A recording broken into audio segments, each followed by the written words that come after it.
call me maybe. Hey, let's look right at you, baby. But here's my number. So call me maybe. Let me know what's top.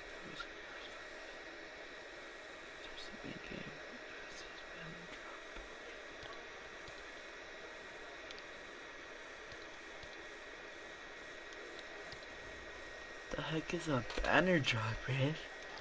The hell, bruh? Found the info now. Jump in now. Legends Landing? What even is that? The frick?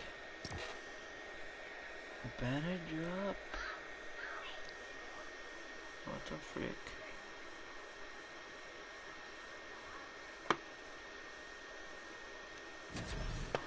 At your baby. But here's my number. So call me maybe. So I'm gonna watch this for a little bit.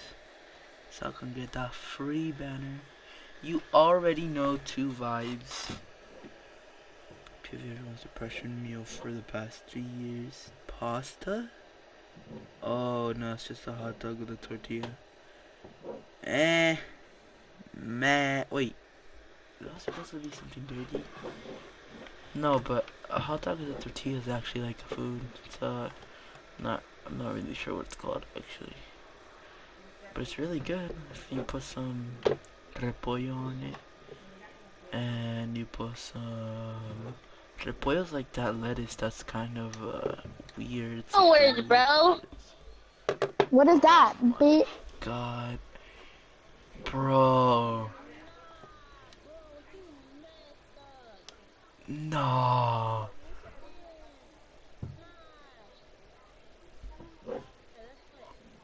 Bro, what?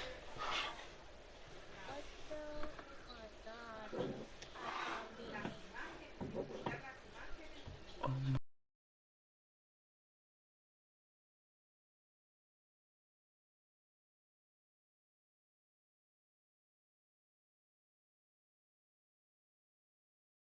It's old. Bro, I'm really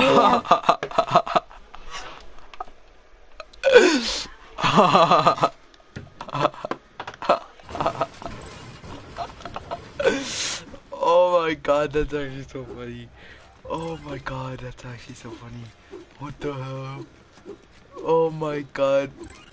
Oh my gosh. Oh my gosh. Oh my gosh, dude. Oh my gosh, dude.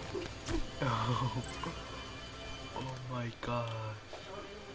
What the hell? What is that?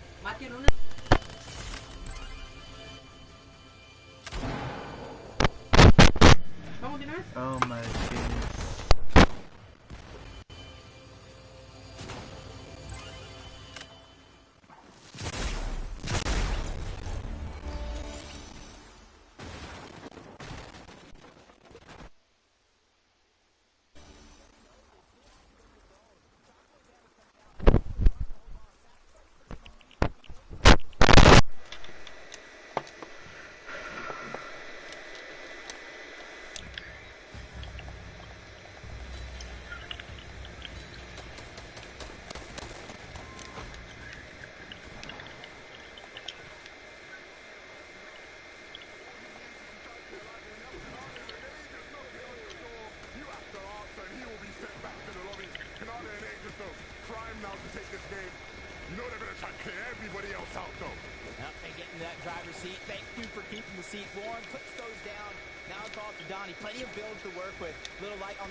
Oh no.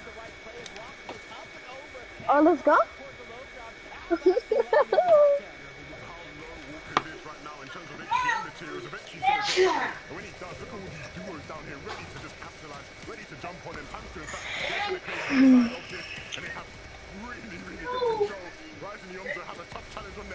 But why they keep doing that shit, bro? Taking a break. It's like they never left. The Alms are trying to take control as well. They're one of the teams I talked about making a huge comeback in the elite. Yeah, homie, what the hell, bro? Man, if you show your bitches up. Ramping up. They're taking over this end game. They got blocked off of the low ground until they decide to move out and pick up a couple of limbs along the way, drop it back down. Alright, I'm gonna Ryder, leave you gotta stay calm, my friend. for a bit. I'm gonna just leave this here and see if I come back. I'll have the He banner. has to just hold on in this one. So No, he will fall as well. Couple more seconds. The danger maybe here would have brought him at least up to 100 HP. I don't know. Huge. Pamso goes I guess down. just The watch Alonso and this, I Rise guess. trying to take control of the low ground. Top 3 situation here. Kanata and Aegis have the high ground, and a lonely solo is that meet in the middle. Yomzo and Rice so cerebral in this game. They couldn't take low Alright. earlier. They waited a bit for the zone to start moving in a different direction. Then they claim it. And now they're trying to claim the victory royale as well. Like you said, there is on what they decide to do. Thatch and Pamsudo, they'll feel like they still have a chance with Thatch. Still kicking it, still holding on to high. But for how much longer? As he's now sandwiched Kanada and Aegis in, and so he's causing problems for them. They will drop down, and they won't be able to handle the heat. How's he actually done that? Thatch has managed to steal second place, and now it's a 2v1. Rising and Yomzo will clean things up and take game 1. The duo, Jacob, that has been so impressive. The duo that has been in top form so far this season. They start the major the way they intend to finish in first place. And you see them tunneling towards the low ground, not really making any noise, setting themselves up a couple of boxes wide. And as soon as they heard Kanata and Aegis trying to take down the solo in the high ground, that was their cue to go, and they went and took over the rest of that game. Impressive play from plenty of duos in this game. I'm sure Kanada and Aegis here on our screen, they'll be wondering, where did things go wrong? How did we allow Thatch to bully us like this? He really made things difficult, really made things awkward. And like I said in a moment, he stole away second place almost. You never really expect a solo to win in that situation, but he did a brilliant job. Still though, was no match for Iomzo and Rise, who again, they have just been so impressive this season. And if this is how they're gonna keep it moving, I'm very excited about their chances. I mean, they already have back-to-back week 1, week 2 Elite Cup Finals victories. They're just channeling that momentum. I'm telling you, these finals, they just create different beasts. Yeah, I'm super excited. What a first game. We have plenty more of those to come, but we need to take a little break, right? We still got a lot of games to handle, so we're going to send it to our analysts to break it all down. Thank you guys so much. A fantastic way to kick things off here in NA East. Game 1 of Major number 1. My gosh. It feels somehow the same, but a lot different. Chaos ensues, right? And that's pretty much exactly what we wanted coming into Major number 1. All the stakes were on the line. We said that the roadmap was laid out. The players needed to come in and show us what they really had, and I feel like they really did that in game number 1. And it's exciting, too, because we got a little bit of everything here. We saw some of that high ground action with Kanata and Aegis. They were commanding that hype layer for the longest time, up until Not and Nosh started to try and push them off. We saw a brief drop from Aegis and Kanata, but then instantly retake that height layer. And it's important because of the fact that they were just able to secure so many elims, so many tags throughout, just applying a lot of pressure onto those mid and low ground sections. And you can see right here, just absolutely annoying the heck out of Nosh and Ugly. They just kept breaking down any high ground that they had built. But, I mean, this is exactly what I wanted to see out of Kanata and Aegis. I mentioned that they were so good at Storm Surge last chapter. They made it to every single end game. I just feel like they didn't find enough eliminations. And then coming into half zone this game, actually, they already had 4 eliminations. And, of course, closing that game right there with 8. That is exactly the form I want to see them in. But despite having all of that high ground control, again, it was the low ground that actually ended up dominating here. And Yamzo and Rise, very similar storyline to what we've been seeing from them throughout these Elite Cup weekly finals. They have just been completely destroying everyone that tries to challenge them on these low ground sections. They kind of snuck underneath. There was a brief instance where I believe Clicks almost had the opportunity to try and challenge him with Donnie. Unfortunately, that duo just got a little bit too split. So Yamzo, Rise, they just continue to maneuver throughout this low ground area, building out to make sure that they had a literal empire on the ground. Yeah, and I mean, the playstyle that we're going to see throughout the major, maybe even the entirety of the year from Yamzo and Rise, is that they love to go to the front side of the low ground of zone, but they don't do it until like the later moving zones actually, and it always works out for them so well. But one of the plays that I really loved out of them right there is that they actually had that low ground position, but then they went back and went up to actually find a refresh. So big awareness from them right there. You can tell some of these duos have already adapted, right, to everything that Chapter 4 has to offer. Here we go to take a look at the standings from just game number 1. Of course, Iamzo Rise, massive victory royale there, leading the pack with 109 points now. Remember, this is just game 1. We have another 5 games here in week number 1, but still a kind of an awesome showing to just kind of start off the competition. A pretty action-packed top 4 as well. I mean, 11 elims, 9 elims, 9 elims, 10 elims. Yep. It's kind of fantastic to see that we are getting exactly what we asked for, and we're telling these players, hey, are you going to be aggressive or not? And I mean, with how chaotic these late games have been, it's just so hard not to run into someone, especially because there were many instances where we saw those shockwave hammers almost working against the individuals that were using them, because if you're not careful with direction, Levin mentioned it, you might just wind up in somebody's box, or you could be Peterbot and just catch them off guard from behind. I really quickly wanted to touch on Coop, who was there, caught in the end game, went down fourth, but he was solo. What happened? What led us to that moment? Yeah, I mean, well, first of all, Taco, it begins at the early game, right? The south side of Slappy is where his run actually began. And it's incredible, too, because Acorn and Cold, they've been doing such a fantastic job leading into this first week of Major 1, but Cooper and Seek, they do not care. They took the immediate contest off spawn, they win it out, and from that moment on, they were able to establish so much early game surge management that they were able to just prioritize the positional advantages, and even with the solo instance there for Cooper, he still had 4 elims by the end of it, 5 total for the duo, and again, a solo clutch into that top 5, always fantastic. Yeah, 100%. And then now we're actually going to run through some of these highlights from that solo clutch. And, you know, as you can see here, hide and seek going out a little bit early. And this is where the shockwave hammer plays such a pivotal part right there. Maybe getting a little bit lucky on the John. They're just kind of finding himself in the box. But nonetheless, you know, it's a random situation that happens. But he seems like he is so on top of it, always prepared. And that's why we can find them in 5th place right now. Can't wait to see what they can do when they're actually a formulaic duo in that end game. Yeah, the shockwave hammers, man, just makes the game so insanely dynamic. You just never know when someone can show up. Now, obviously, if your duel's kind of like expecting it, it's a little easier to combat. Yeah. But like a lot of these plays we just saw, it was like chaos, right? They just show up. Where are you in my box? What's going on? Where's my wall? It was amazing. You know, it's funny, from like a player's perspective, of course, you have to always be on your toes and ready for pretty much anything. But I feel like us as spectators and everybody at home, you also have to be on your toes because so many things can just happen at a whim's notice. That's right. Let's head on back here. It is almost that time for the next game on the day. So just really quickly, thoughts. Are we maybe hoping to see anything different in game 2? Because I feel like for me, man, let's just run that back. I'm ready to just run it back. Honestly, get us off. Yeah, let's go. Let's go. What do you think, Vivid? More of that. Yeah, just, you know, world formulaic stuff. Hopefully, Acorn and Cold can turn around in game number 2. Yeah, that's right. Well, it's that time. Game number 2 is upon us. Buckle up, everybody. Let's run it.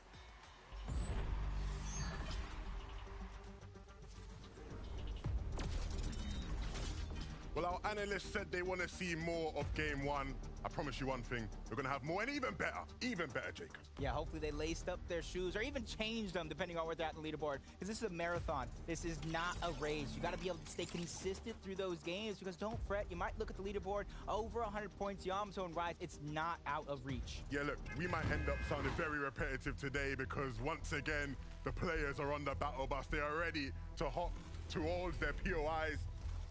And just like the start of every single competitive Fortnite game, the focus will be on contestant. Who will win Osborne? Who will be victorious in where they land? Byla and Penn still taking their same tower. Fred Akame kind of contesting the whole other side of Breakwater Bay. You got to be careful, because it was last time where Byla was able to get one of the first 2 eliminations in this same spot. And it looks like it might play out again. Fredbot, Gutter Leaf, playing a little bit distant between their counterparts on the other side. C's already getting one as well. Blake getting one. Everybody getting active very, very early. Yeah, man, it's not looking good, right? When you land off spawn and get taken out so quickly, you feel like you ain't even got a chance to get a feel for the lobby yet.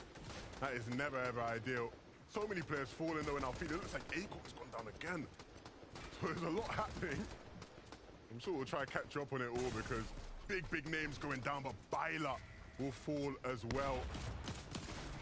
And so now all up to M-Pen, and as good of a player as he is, he will not have the facilities to handle it. And you can already see somebody trying to sneak back, trying to take over. Rise and Yamzo not having that same sort of luck this time around. I told you, you gotta go ahead and have that consistent gameplay through and through, but it's a 1v1. Rise versus Braids. Rise gonna go ahead and heal up. Braids not getting into the action just yet. He's trying to go ahead and play for the revive onto Moo. This is gonna be an interesting tactic, but if it pays off, Levin, it could pay off tenfold. What is Braids cooking? Will he be able to hold on and get the revive? It looks like it. Just a couple of seconds. Will he hold on? No, he's not going to get it, but he'll still win the fight. Braids! I cannot believe what I've just seen. Our game 1 winners, Yamzo and Rise, one of the best duos so far this season. They have fallen in game 2. Yeah, we already talked about Acorn going down early. And Booga and Paterbot trying to take full advantage of the situation, taking that POI and calling it theirs. And we're going to go ahead and take a quick look at the replay. How did this action start? Peterbot doing what he does best. Harassing players that cause him issues. A big shot there. Wow, he just turns around. 180, 180, 360, he'll just hit a shot. Doesn't matter. It's like aim training for him.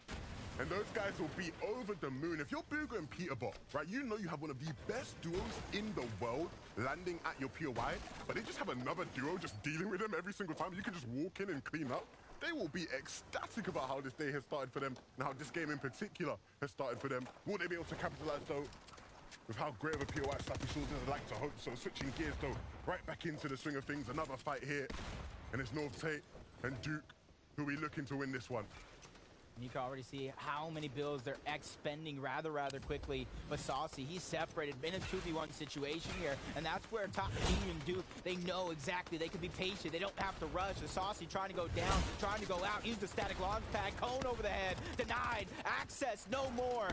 And he finally goes down altogether. The huge elimination being picked up, just like on one side of the map to the other. Everybody picking up these early eliminations allows them to focus on their rotation. It's actually really good for them that he was able to drop down into this building and they could confirm the elimination, because there was a team from afar taking shots. They almost stole the elim away. That wouldn't have been ideal for them. Nevertheless, another fight. The Excalibur being put to use here by Muzz. He's not a happy man right now because DGen is down and he does not want that. Tahi causing issues. So he wants revenge. You can already see them adapting on the fly. Death and Tahi going down to Storm Surge in that last game. They know they need the damage very early on. They already got an elim onto DJ, but a huge shot by Muzz. Wins the 1v1, takes out Tahi, and now he has that whole POI to get DJ back into the game. Yeah, you can't mess around with Big Muzz. He will make you regret every single action you take. A very impressive player and showing us why there. Brilliant mechanics on display. Clicks and Donny, though, we saw what they did in that first game, and by no means are they done just yet. And I like Pamso and Batch here. They were separated for the beginning of the Elite Cups. Obviously, popping off big. 4th place, 68 points. Reunited never felt so good for these two. It's like they never left in this situation as XF and Dub trying to have the high ground. Another team approaching, trying to put in the shots. And I think the thing with Pamsu and Thatcher, we saw there in the top right, they've been playing together longer than any duo in this lobby, right? And if you're Pamsu in that last game, you're watching Thatcher, you trust him to get the job done, to deliver something special. And that's such a key element, right? So many of the duos in this lobby are competing with each other for the first competitive season, right? You know, sort of getting used to each other still, maybe. But these guys, they know each other well at the back of their hands. And that goes a long way at the top level. For Dubs, though, and Except, in session 1, they were super impressive. So we'll see whether they can match that energy now. Certainly doing a good job so far in this fight. Fatch now is hoping and wishing that he can survive this one. Those two just applying copious amounts of pressure and taking Pamsu out along the way. Nicely executed. That had to be hard, though. That had to be very hard. Encrypted and Ducky on one side. I think got Chimp and Spade on the other. And usually we're talking about third parties, but guess what? They sent out 2 extra invites. You got a 4th party as well. And immediately, as soon as that one's done, Dubs and XF are like, I don't want to be in this situation anymore. I have to be able to get out. I have to rotate. And because they knew who exactly landed at their POI, they knew they got taken out, they know exactly which direction they can begin to rotate right back into. Just seeing the red eye being put to good use here. Uh-oh. Big possible opportunity for Clicks and Donnie as well. Ocus on the high ground, just melting away Clicks' shields, backing him down, but backing him down right back into Donnie. No harm, no foul, as long as they can kind of regenerate the shields and HP that was just lost. Clicks falling asleep there for a second and punished for it. Don't like to see that from the big Clicks. Does have the shield, so to get himself just a bit back up.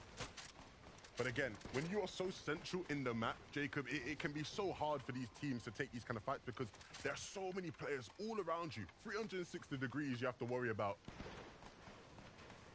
It is very difficult.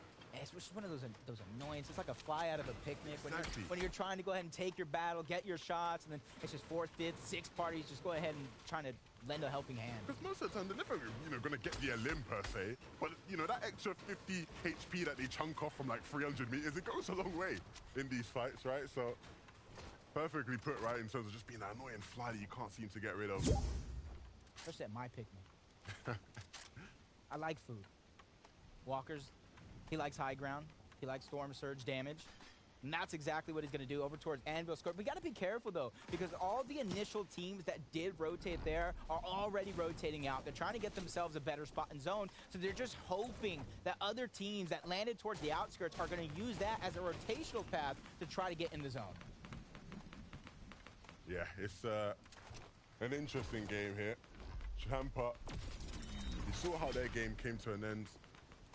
It wasn't the most ideal. They didn't have the best of positions and trying to move into that 5th zone. Had a max pull 4th, and so they'll probably feel like they got a bit unlucky. But nevertheless, can't rely on zone luck in these kind of games. TK relying that there's nobody else in the zone anywhere near so that he can pick Pledge up. Mega and Justice going to be looking to refarm with this building. The materials aren't ideal, right? And that's one of the problems in terms of, you know, being in some of these central POIs. This biome in general, this season on the map, isn't the best for metal, right? And so you'll see a lot of teams with low counts like this having to get creative in terms of where they go to get their metal. All those stoves on the inside. Everything's getting scavenged for. And it's even harder when you are in one of those contested spots like Faulty Splits, to where, yeah, you're getting a chance at such good loot. And that is a little bit of a trade-off, but you risk not being able to farm, not being able to mat up, on top of the lack of actual resources that are gatherable in that POI. You see where the next zone is going to pull a little bit more towards the center, which you can already see Slappy Shores, that right and eastern side of the map. That's where it is going to be a bit slower. Yeah, for sure. For Joji and Rokane, you can see their setup isn't too bad. They'll have the chance to sort of take those sort of shots from a distance like we were discussing when it comes to all these players and trying to get above the surge threshold. I would love to know, though, one of the teams who we saw so much of last game, the 3rd place team, Canada and Ages, right? They're able to make it deep in games. They want to refine the end bits, but what are they doing in some of the earlier moments? We got Mini Miner here on the side to fill us in on what they're doing.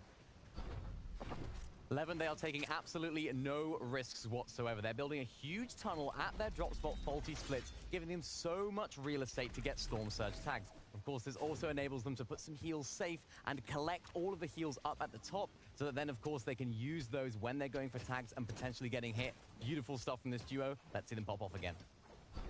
I think that's one of the interesting things to follow, right? The strategies players are using, the small little techniques and tricks that go into making sure you can stay above the surge threshold. Of course, shields go a long way in that, right, Jacob?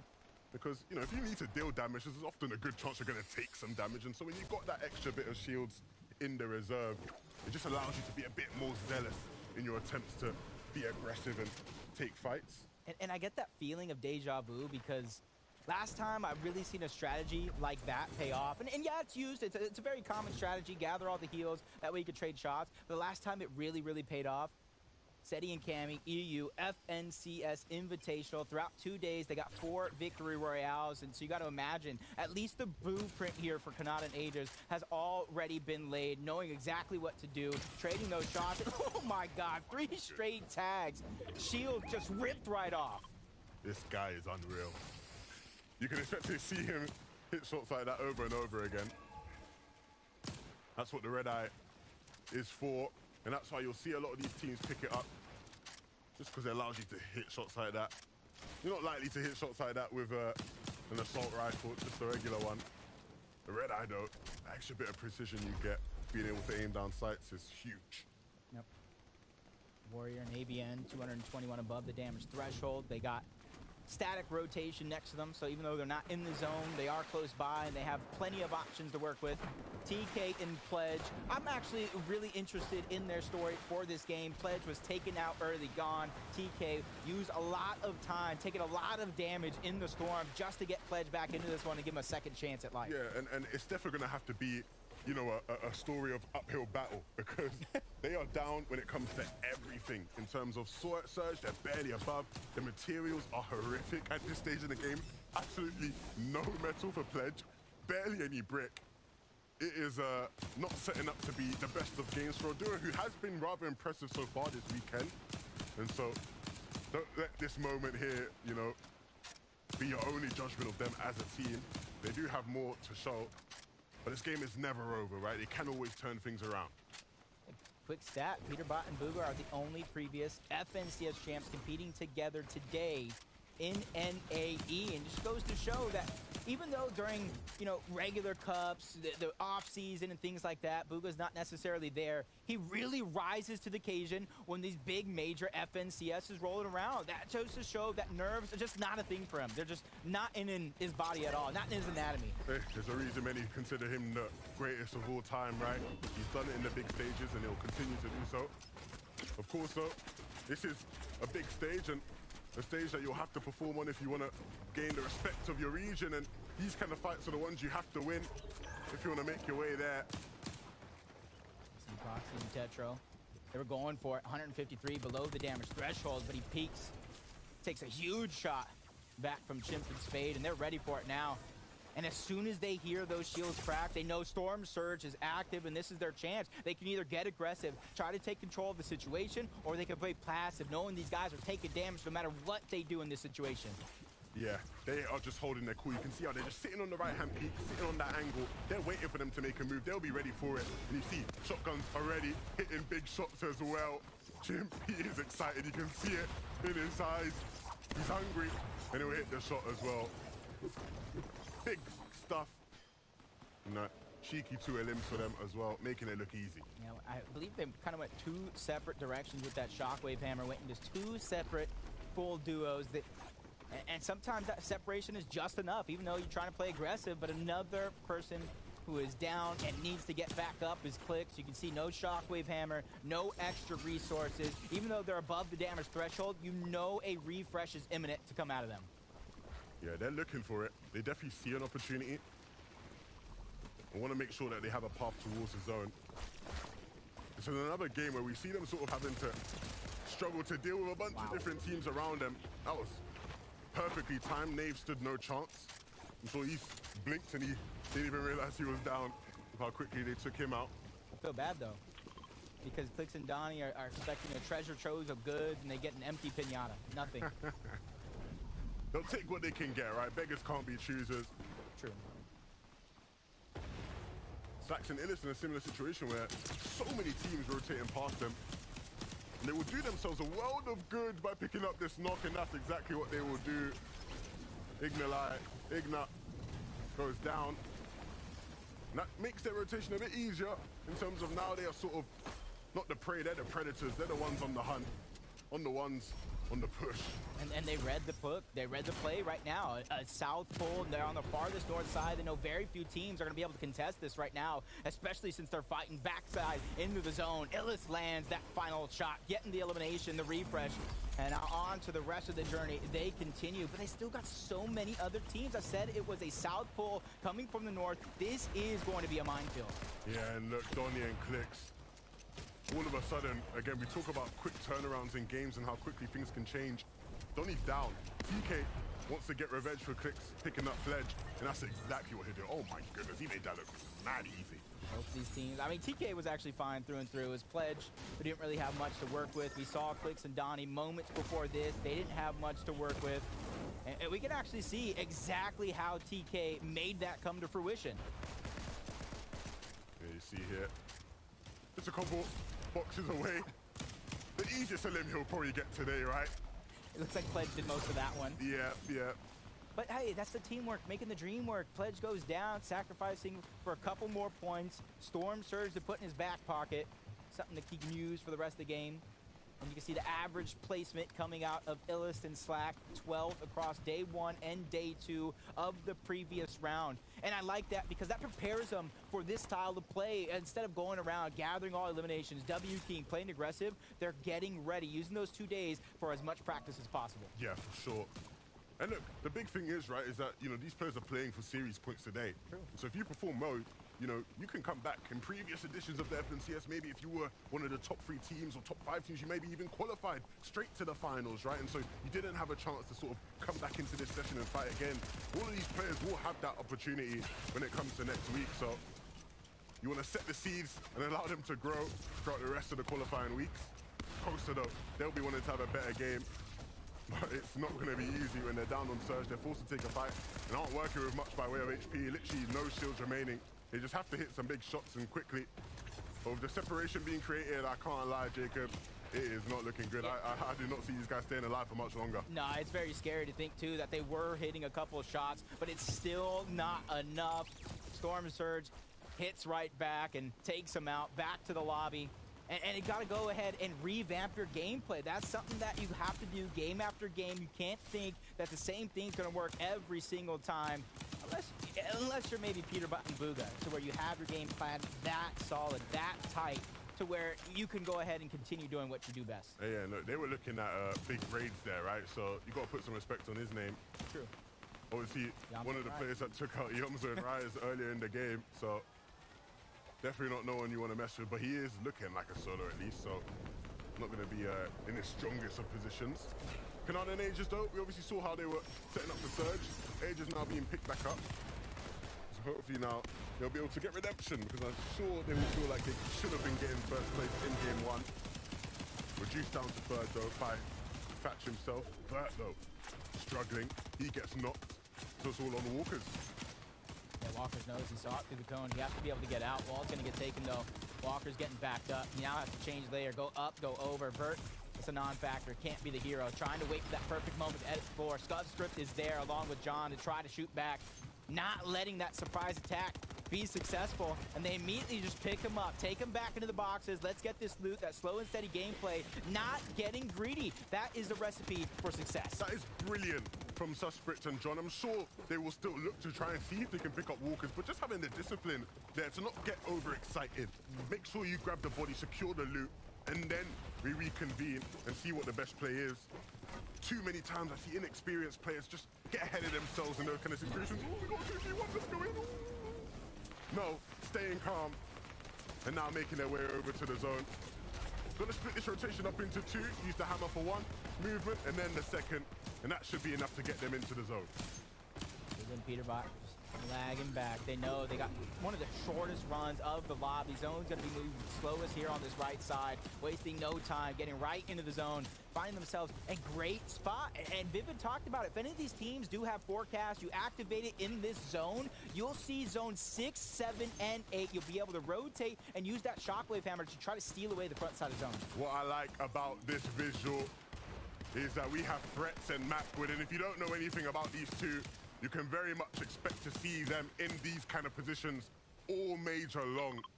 They love to play high, and they are very good at it as well. Macwood has been doing that in competitive for a very long time, since the beginning of competitive in NA East. And he'll continue to do it to this day. And the Threats by his side, they are a formidable duo for sure. Looking out down like encrypted. What are you doing, my man? I know we're gonna find out sooner rather than later if that plan is gonna work. You see him splash? I think it could. No, well, never mind. Yeah, never mind. We'll go back and kind of figure out what he was doing later, maybe after the show, something like that. Because right now, John and Sustrip, they're brewing up a plan along with Peterbot and Booga. Talked about it, their front side of zone yet again. They have a little bit of a layer, but you know, they're going to probably shockwave. They're going to build up the ramp just like Macwood is doing, but instead, they're going to try to shockwave to the front side of zone. Yeah, that's going to be very secure with all that metal they built there. Walker, so still moving as a solo. We obviously saw Vert getting taken out, but he's not giving up in this game. 22 below, hitting a shot there. That will go a long way, puts him 42 above. So he can breathe, but just for a moment, still need to get back on the offensive statics though. They're looking for a box fight situation. They know they need to fight. They know they need to get a refresh. They know they need to get above Surge. And the opportunities are certainly around them, and they just have to be a bit quicker. No, getting hammered out of the way. And now trying to hammer back towards each other. Susscript though, he's off Big John. And so he's now going to be playing as a solo. Does have the hammer though. Big mini being used right there. Trying to get himself right back up. Macwood and Threats, I love this high ground take. They're getting it right on the layer. Scare and Slam is right below them. Have to be careful. And all these duos who are sitting up higher, right, it's brilliant for them. Because the zone's pulling across a glacier, and it means it's going to be a very steep cliff. If they can suffocate these duos beneath them, it's going to be a very, very good time. Joji and Rokane are going to be scouting things out, though, figuring out where they can move to. And once they have figured it out, they decide they want to move towards that front side. Zone pulling away now. And that'll give a chance for all those teams lower down just to get a bit of breathing room, just to get a bit of space. Illich, though, on the offensive. Yep, without slacks, he knows it's all on him to pick up as many points as possible. He knows it's 4 more games after this one. All those points can add up to a great total as Macwin and Threads still holding on to that high ground, tarping out. They're getting ready to put that pressure down as Walkers, we talked about him being a solo, he's able to get into the zone. Pretty healthy at that, but he doesn't have any builds. Anything is better than nothing here as Illich goes in. Huge right pressure going to be captured on the gold duck, but pressure from the high ground, but he has plenty of heals to work with. Scuffed solo in the backside, just having to rely on his shotgun. Subscript, though, in a similar situation, but not in the backside of the zone. Just lurking, waiting for an opportunity, waiting for someone to walk into his sight, but doesn't look like anyone's going to be there. Illich, though, still in the thick of things. Rapid's gonna go down. Walker, Fred, everybody's getting taken down left and right. Illich, all he needs is that little bit of HP and shield. He's trying to outlast everybody, just along with Susscript, who finally gets spotted out. Tagged up, got dropped down to the low ground and sent back to the lobby. Rokane is gonna get the credit for that one. Trying to go in, doesn't get very many resources for his efforts though. For the zone, pulls back, and that's gonna be brilliant for him. It just gives him that time he needs just to get himself back up. Up on height though, things are changing all over the place. What happened to Macwin and Threats? We were singing their praises. They were up on height, everything was looking good. And now they're looking scuffed. Now it's down bad. Macwin, no mats and no HP. He will fall. ABN and Skills up above, looking great. They have the control of the high ground. Plenty of builds there to connect themselves to, so the danger of not falling is not going to be there. Kanata under siege. He goes down. Him and Aegis did everything they could to continue that consistency, just like Jamper and Paper. 5 eliminations so far. Making it to the end game, all they need is a chance. Yeah, it's now kicking off for all of these teams. Rokane still trying to stay alive here, running low on mats, very low on HP. Can he hit a big shot? That's going to be the question he has to answer. Peterbot and Bugha, though, they're looking primed and ready to deal with any of these players who just fall down, walk into their sights. Free loot for them, it seems. Front side of zone. Plenty of builds in terms of endgame here to work with to try to stay ahead of everybody else, except cannot say the same. 2 builds, but 2 splashes in the shockwave. He can try to make something happen along with Paper here. 2 different shockwave handers. He needs to work with plenty of resources. It comes raining mass, but bounce to the outside. Goes right back in like a game of ping pong, trying to land the shot, but he gets just enough to get inside zone. Paper hitting just the shot he needed. ABN taking out Bugha. Will he take out Peterbot? It doesn't look like it. Peterbot will get his revenge. And now players are falling from all left, right, and center. But it's going to be a bigger limb for Paper. He keeps on hitting these big shots. I don't know how he does it. And now all of a sudden, a solo who had no business really having a big stake in this game looks like he could win the whole thing. Paper beats Rock, and he's hoping everybody down low. It's just a bunch of rocks. The Scare's trying to go up and over. Paper gets knocked down. Scare doing what he can, but all this damage from the zone. He needs to be able to pop the Medmist. Doesn't get it in time. He goes down. Peterbot making magic happen. 5 eliminations. He has the Medmist as well. This is a 1v1v1 for the game. Peterbot goes up and over. Gets another elimination onto Quanti. 1v1 situation. This is it. This is everything for the game. He has high ground. He's in the zone. Except trying to shockwave up. He gets denied entry. Peterbot with 7 eliminations by himself takes the game. Staying cool, calm, and collected. When Bugha went down, he didn't shake, he didn't worry. He held down the fort, and he wins the game. So many solos left in that one, but he was the one that came out victorious. They were looking strong throughout this game, and when Bugha fell, it was looking all bad. But when you have Peterbot on your team, one of the best players in the world, when it comes to just being a cool, cold-blooded solo player, and he shows exactly why. Wow. I can just imagine Peterbot standing there right now, eyes closed. Imagine like he's in the Roman Coliseum telling everybody who just watched that, are you not entertained? Look at him just take over. Except he didn't really have a chance at this point. Yeah, it was really over from that moment when you saw him building up. You knew it was going to be a problem. Wow, Peterbot and Bugha, a duo that everybody who watches NA knows are them guys. They you know, right? He's him. But when they show it in these games, it really does get you excited for the FNCS. This is what it's all about. Yeah, there was a lot of madness. We know Peterbot and Bugha took that victory royale, but the leaderboard has shaken up so much. We need 3 of the best analysts to break it down and let us know where we're at after game 2.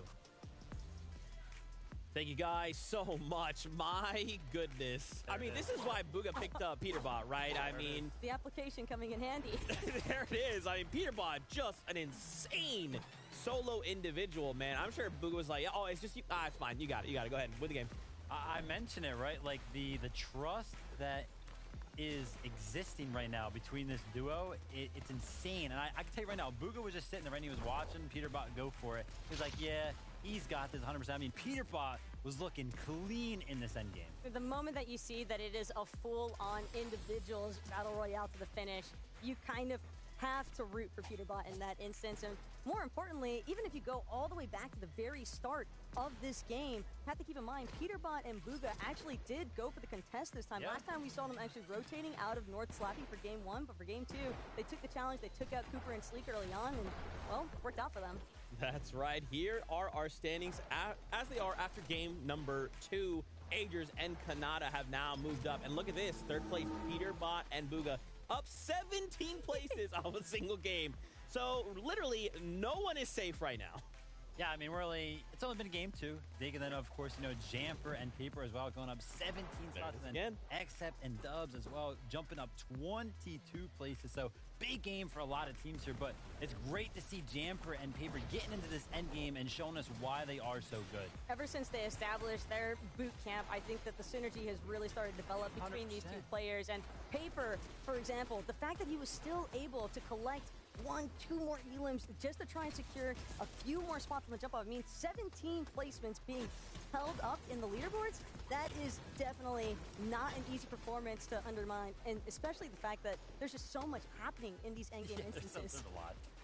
I feel like the big takeaway for me is just like high ground just ain't it anymore. Like, yeah, it might get you to those final moments that you need to in the game, but there's just too much happening that, like, is low ground just going to win? This is the new thing, right?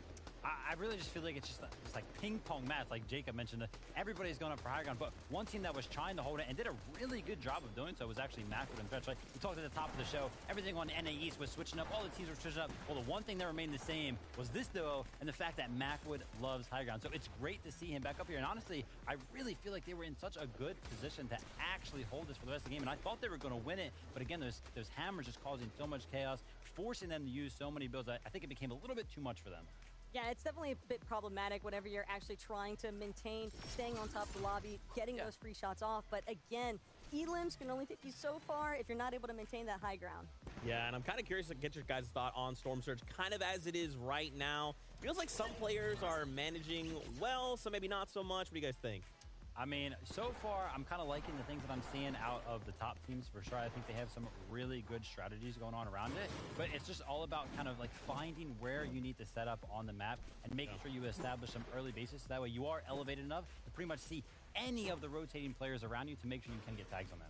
Yeah, Blake and Bizzle, I think, are a duo that did an excellent job at this because early on, we saw them establishing 2 separate bases at their POI, and they were just toggling in between them, making sure to collect their Storm Surge management early on, and it just made it all the easier for them once they started to rotate out. Yeah, and then not to mention, we had Mini Miner come in during the middle of that game right there, right? We showed off Kanata and Naders, right? They were establishing a base over at Faulty to make sure that they were in a good enough position to get any tags on anybody that decided to rotate through. But then not to mention, those bases are so good because they just claim all that space whilst you are tagging everybody, so you're kind of like safe in that area as well. And I like the utilization from a lot of these players. They're opting for bush bombs from time to time, or just building their bushes or ramps off on the bushes because they're able to maintain their surge management, but simultaneously, they're also making sure that they stay safe. And if any of these players also happen to have the Bush Warrior augment throughout that process, I mean, they're healing while they're also getting their tags in.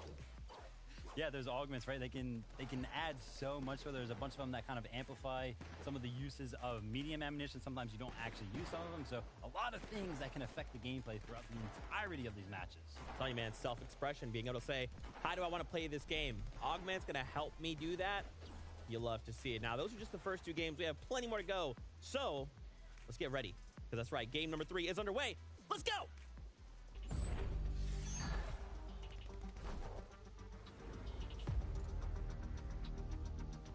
Already there's so much excitement, Levin. After just 2 games, it feels like it's been plenty more, especially with the way Peterbot handled the pressure of that end game. Hey, look, that's what he does, right? For the best players, it's easy, right?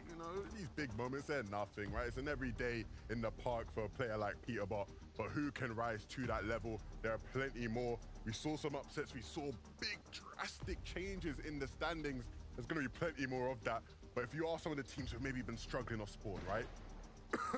Acorn, can you, come back? Can you change that now that we're here in game 3? Yeah, and it makes me wonder, do you change up the whole landing spot? Do you change up how you're playing your specific play style? Because right now, I don't think anybody coming into today after 2 games would have ever expected what they're seeing out of Acorn and Cold. But I'm a believer. I'm a believer in Acorn. I've seen what Cold can do with the biggest pressure of them on. It's only a matter of time. And with game 3 starting now. Let's jump in. Let's jump right on in. Too many times today, we've seen the feed go in a direction you wouldn't quite expect. And props to the players who are upsetting the big names in their off-spawn fights. But at a certain point, you got to think things will change.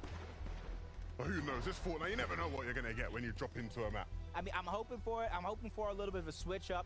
Maybe some of these newcomers rising to the occasion. We've got a huge switch up of the bus path, which is going to allow us to see Dubs and Accept already going at it. Pam's going to go down. Vax trying to be the hero and go straight up, and Dubs takes them straight right back on out. 2v1. And Yamso goes down again. It's all up to Rise. And they fall. 2 straight games right out of the gate. Yamso and Rise are going to be looking to really change things around. I don't know how that's happened. Rise and Yamso go from winning the first game to just absolutely losing everything, it seems, in these first 2 games. I can't believe it. That is heartbreaking for Yamso and Rise. I've seen them come back before. It may have been in game number 6, game number 5, and it may have been an Elite Cup, but I've seen them come back from bigger. As Kanata and Agers, 138 points, trying to have a little bit of a shake-up themselves. Hold on, play a little bit here as Acorn and Cold. We talked about them, we called them out, and it looks like they're going to stick to the game plan. They said, we didn't practice all this time for nothing. Yeah, the pressure is on. They have to come up big, but it's not looking easy at all. You've got to wonder what it is that's going wrong for them, and whether or not they'll be able to recover mentally, because this is not easy by any means. And you have sort of a bad start to a day like this. And I mean, props to Coop and Hide and Seek, because as much as everybody will sit there and go, oh my goodness, how come Acorn and Cold aren't doing as well as we thought? You got to big these guys up, because they have made this upset happen. It looks like they're going to continue to do so as well. Got to be careful though. I don't want to give Acorn a 1v1 situation, because he does win those, but nevertheless, another game in their favor. Who would have thought? It's almost like all or nothing in the next couple of games coming out from them. Their playstyle now has been dictated by the situation that they're in. They have to start picking up eliminations from here on out as Pyla and NPen. They're no strangers to eliminations. Pyla already has one. Trying to take the piece control, but goes around instead. Takes down Fred. Huge siphon and refresh. He sees NPen in a fight. He gets taken down. Gutterleaf versus Bylaw here. This is not good. A 1v1 situation now here at the Breakwater Bay. I'll be honest with you, Jacob. As somebody who has loved my time playing this season, is Breakwater Bay a POI I think is worth 3 teams fighting for? I will be very honest. I do not think so. I'm glad you think so. Same thing. Because I was thinking no, but I trust your judgment. It's one of those situations that, look, Breakwater Bay, it's not got the best metal, it's not got the most materials of any POI by any means. It's not got the most actual loot of any of the POIs. Again, like you said, it's one of those sort of outskirt POIs. Look, I don't get it, but clearly the players feel like it's something worth fighting for. And I think when you look at their positions in the standings, they don't reflect well on the POI. Nevertheless, somebody has to win this fight. I'm sure Byla, after seeing his former teammate Peterbot going crazy last game, will be hoping he can match that level as well. Have to be careful though. Aaron and Naves are slowly but surely sneaking up. They might not have gotten an invitation to the party, but they're still gonna crash it nonetheless. Beat Patrol almost going over. Great peek by Gutterleaf to take the shields right down from Byla. It's gonna force him back, force him to try to stabilize the situation, use whatever heals he has to try to get back on up, but the sneak play is in. They're crouching, they're trying to minimize the audio cues that they're giving out. Byla and Gutter have to be careful because it doesn't matter in this situation because they both have the potential to go down. Gonna try to use that Excalibur rifle and connect, and that's gonna be huge. It's going to give him that incentive to push on, but he needs to be careful. I think he realizes there is a duo behind him.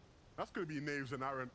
We've not had the best of days, and so realizing with all of the things going on here at Breakwater Bay, maybe there's an opportunity for a third party. There certainly is. Got a lethal 4, and it looks like Byler's next. He has nothing to answer when it comes to Naves and Aaron. Strolling in, making it look nice and simple. For Naves and Aaron, who are kind of in that same situation, the lack of metal resources, they got all those refreshes, all the siphon mats. So they got to be looking good at this situation, especially you count in the search that they just got as Rokane and Joji. A little bit of a split drop here on this side of the map. They're just looting up so they get themselves a better position. But Edgy and Miro slowly sneaking in. They heard all the commotion going down, fight after fight finishing, and this is their chance to get their own surge. Only 10 points so far. This is, again, another team you wouldn't expect to be in this position. You see Edgy and Miro playing it very slowly. Looking to try to set up sort of a pinch, both of them attacking from different angles. They will have to be patient with the opportunity. And it looks like Miro felt the opportunity was there. Takes a shot onto Aaron. Maybe he could have waited out just a bit longer, because they have now had time to sort of get their shields back up to a decent point. Of course, still not aware of Edgy's positioning, and so this is going to be huge for Edgy. Can he hit a big shot? Not too shabby. I'm sure he would have wanted more. Of course, not easy with that red eye from close range. I like this, though. Edgy slowly but surely trying to back off, doing what he can because he doesn't want to get pushed by them, too. He's separated from Miro. All it takes is a split second of separation for them to try to pounce, try to attack, and take advantage of the numbers game. But Edgy, he's been in this situation before. He has one of the biggest brains here in the stage. He knows exactly what to do. He's backing off. But there's another team slowly but surely sneaking in. Is there something I'm missing here about Breakpool Bay? Why is everyone so attracted to this POI? I don't know. It's like a vacation home down here or something where everybody kind of relaxed. The zone did pull over here to see the replay. Over towards Shatter Slabs. Jilix and Owl. That's going to be a huge shot on the DJ who falls again, leaving Muzz by himself. I can't lie, you got put through the works there. I cannot lie. I was looking at some creative montage stuff right there. They're trying to get things going early on. Throughout the 2 days, they finished very high. I know watching one of their games during replays, I was trying to research as much as they can. They got a massive amount of eliminations and a victory royale in one of the last ones, and that's the type of momentum you like to carry in, the confidence you like to build going into the third and final session as Pledge is trying to break through, take control of these pieces, trying to catch somebody off guard. Finally get to the box. Piece control is going over, edits the piece, takes down the player, 4 more points to their total, and a bunch of confidence really begin to build up. I love that from Pledge. Just as he peeks around that corner, placing the stair there, blocking off the angle, the extra precaution. It goes a long way, of course.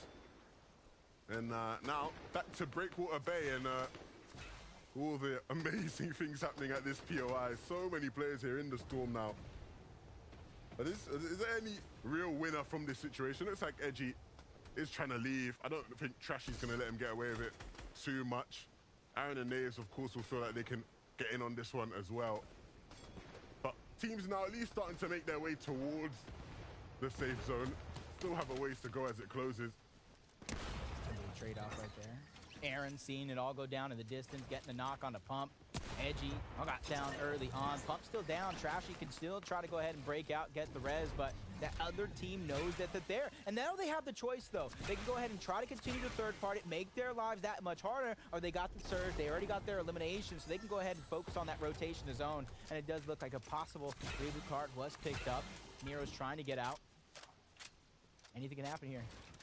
Yeah, for sure. Trashy, I'm sure would maybe think he can pick up his teammate and get things back on the road.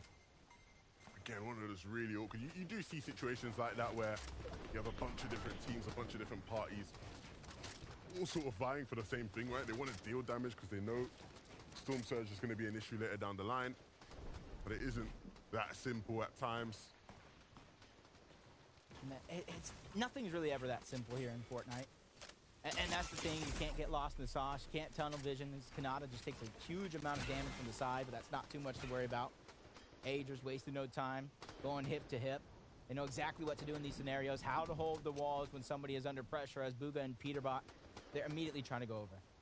Yeah, and of course, one of the bigger parts of this season has been the augments. Mini Miner, can you tell us how are these players using augments to their benefit? They're using them very effectively indeed. Now we have Gold Duck right here using the aerialist augment to speed up those mid-game rotations. We can see on the minimap in the bottom right, they're not actually in the safe zone, but this aerialist augment just allows them to go through the zones a lot quicker. So expect to see this team in a good position. Thank you, Mini Miners. Quick breakdown.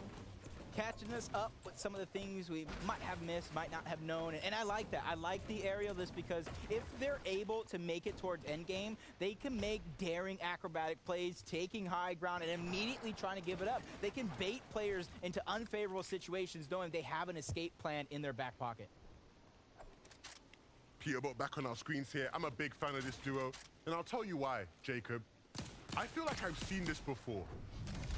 And you might be thinking, what is this Levin guy waffling about? Please shut up, Levin. Like, what are you saying? This is the first season they're competing with each other. No, I'm not talking about NA. I'm talking about EU.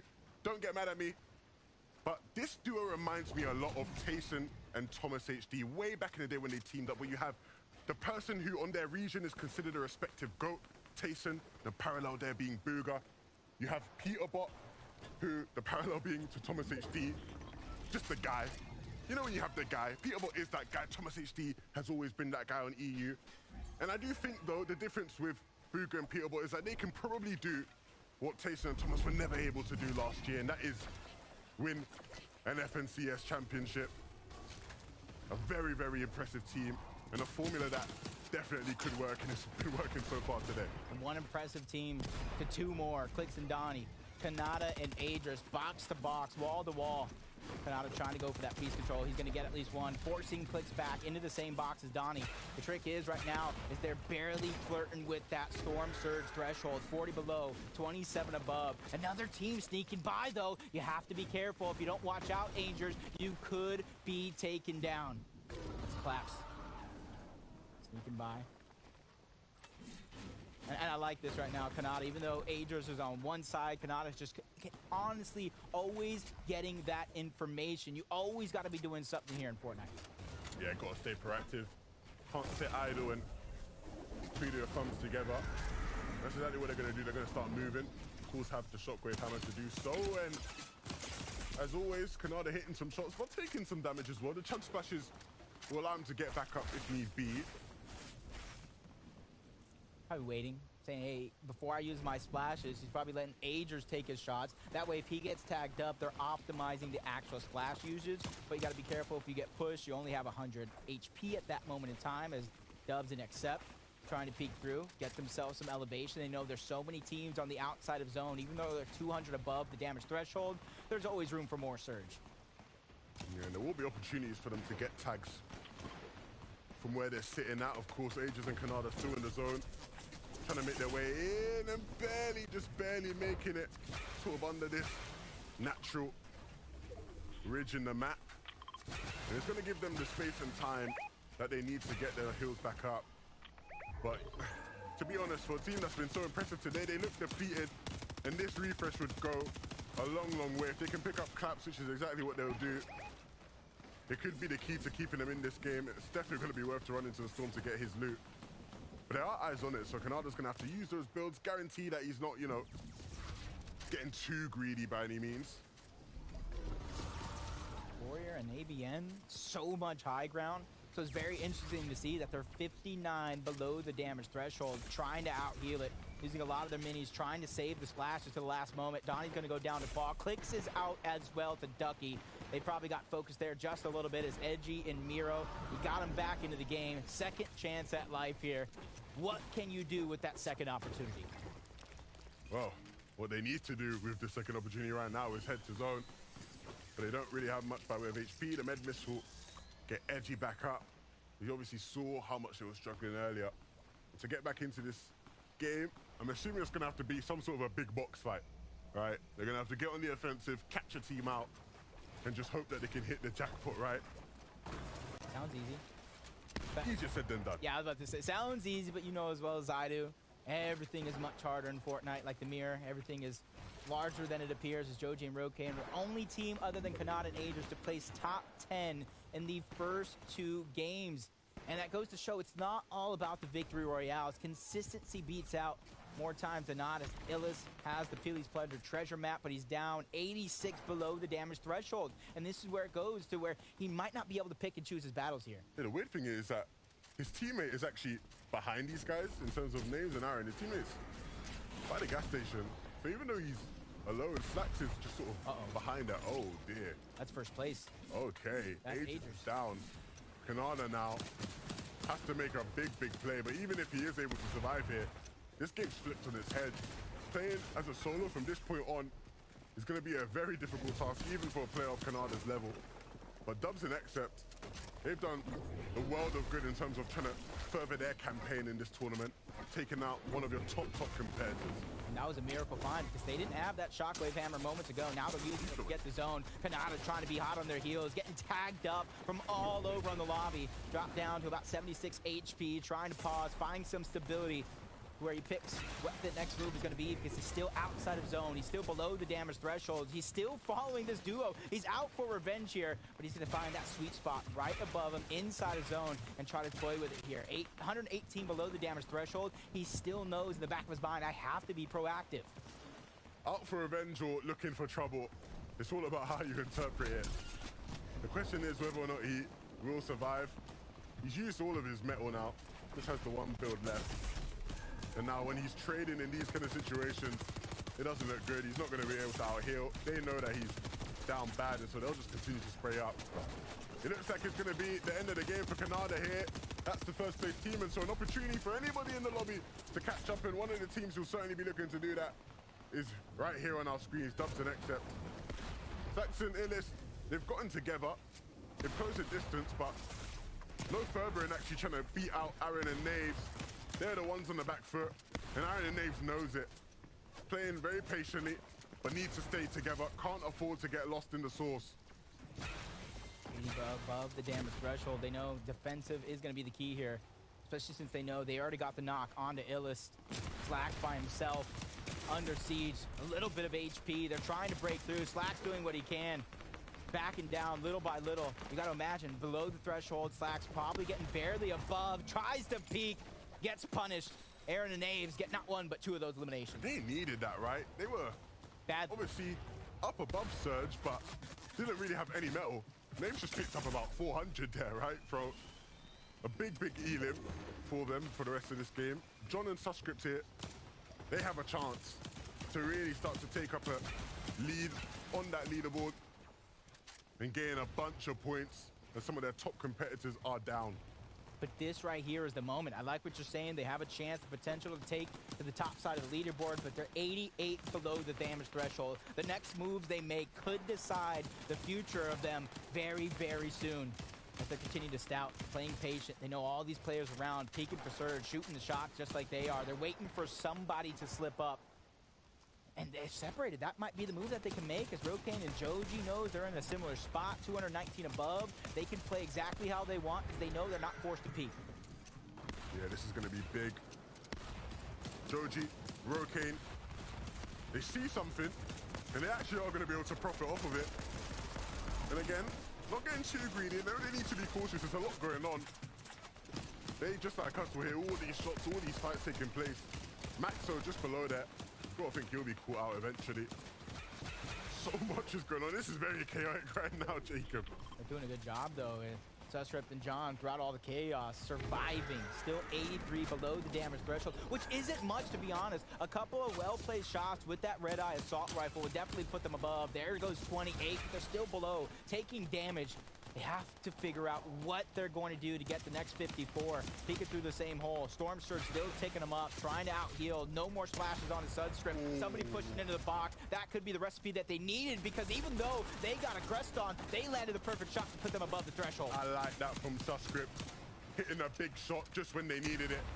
And needs to keep on doing that. The angle isn't too favorable for him, and so we'll take a chunk of his HP. But this is exactly what they want. An opportunity to keep them in this game, but the pressure from Vert and Walkers is relentless. It's causing them issues. And they also have to start planning their rotation, right? They aren't in the zone, they will have to get there. For teams who are maybe looking a bit better for that, Miro and Edgy, they have the hammer, and so they know they can get to zone anytime they want, and The time is now. Gonna land towards Booga and Peter, but maybe even look to get in on them. Looking for that all-in play. I don't know if that's a duo you want to do it to, though. That's not one I would want to take on, as Booga is able to take down Edgy, making them instantly regret that decision. And it was Booga of all people, not even letting Peterbot get in that one, as they do have 2 eliminations, 374 above the damage threshold. For them, it's business as usual. Yeah, look, you're going to see all around the lobby players jumping into boxes. Because they are very, very desperate. But there are certain boxes you just don't want to walk into. Players falling left, right, and center of that. And Walkers who've done a good job of being the aggressors, the instigators so far this game. Now maybe running into some trouble themselves. They've got the eye of some of the lobby. Miro, who obviously just lost Edgy a second ago now, is going to have to try and plan out the rest of this game with, what, just 12 builds? As great of a player as he is, he's going to need a lot more than that. I'd be lying to you if I said I wasn't a little bit worried about Miro, but at the same time, I'm waiting, because at a moment's notice, he is the type of player that can pop off. You see the zone, a stacked south side, but that is also the front side of zone. So anybody that's stacked towards the back side, they probably have to wait for everybody else to begin to rotate and then shockwave their way there. And for Rokane and Joji, Rokane just scouting out, figuring out where exactly is safe for them to be able to use their hammer. They don't want to run into too much. You can see Vert and Walkers, though, they have the prime positioning to hold on to height here as they build on towards this hill. And for the teams in this lobby, if you want to have a good game, you want to be one of the first ones to get up on this hill. And so for Coop and Hide and Seek, they need to start planning their way and getting up. Dubs and Xcept are doing a brilliant job, though. This is where you want to be. You don't want to be the teams stuck down below, late to rotate upwards. Because if you are, the likes of Vert and Walkers up on height will be ready to pounce, ready to take you out. And honestly, this is where Forecast, and this is why Vivid said, is probably one of the best augments in the game right now, because not only does it go up and over the mountain, it goes right back down below. So if you're trying to pick and choose your spot, you got to be careful, just like Dubs and Xcept under siege, under pressure. The bounce outside of zone, but a shockwave hammer into the hands of Dubs, sending him right back in. Jamper's down. It's all up to paper. 10 HP. He gets sent back to the lobby as Joji's trying to do the same. Rokane went down. It's all up to him as a solo. Yeah, it's not looking too great. But you never know what Joji can do. He can always make something happen. He has his eyes set on people. He sees people moving, and that might be his cue to start moving his way on as well. The hammer will allow him to do so. Needs to make sure he stays out of the line of sight, though, of and Walker taking a shot along the way. But they're the holders of height, getting chopped out, though, as you do so often this season. Just need to hold on, though. Yeah. They have the builds. They're getting challenged by Peterbot himself. Booga as well. They're doing just enough. Shockwave hammering to the front side of zone, and guess what? Height is still theirs. Rain and Boogas. Booga and Peterbot, they weren't just happy with that first place in the previous game. They want another one. And so they'll look to try and play from height. We'll keep following that. Joji, though, we saw his journey as a solo, and it will sadly come to an end.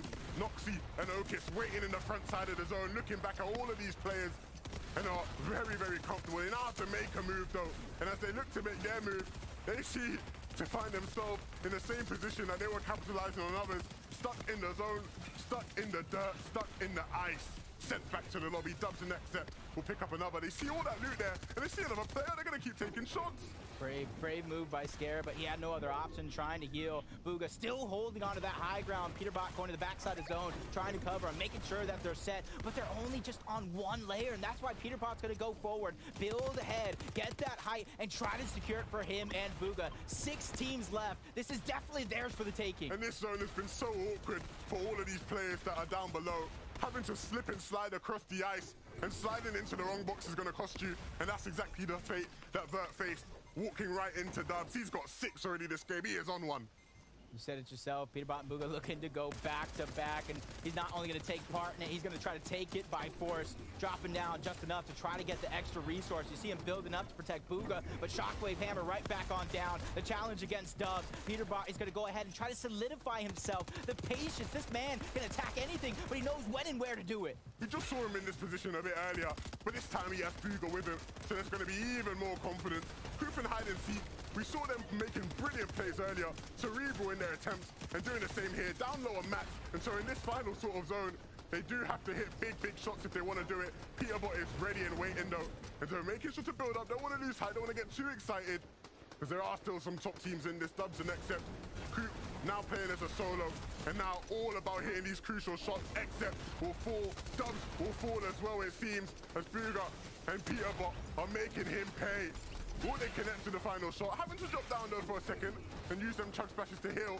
But you've got to think it's a matter of moments. Game 2, they had 8 eliminations in the Victory Royale. Game 3, they have 8 eliminations, picking up more to 9 and going back to back. These guys are looking to just lay down and take over the game and have it be their throne. They are the kings right now of NA West, and they're daring anybody to challenge them. We do not sing their praises for nothing. This is a serious team, and this is not just, you know, a top performance from them. This is a serious warning to the rest of NA East. You cannot mess with these guys. They will make anybody and everybody pay. What a game. To start the game off a bit slow and then roll through and just stop the whole lobby. What a duo. I am so impressed. This is looking like their day 1 of the qualifiers, even to make it to this point.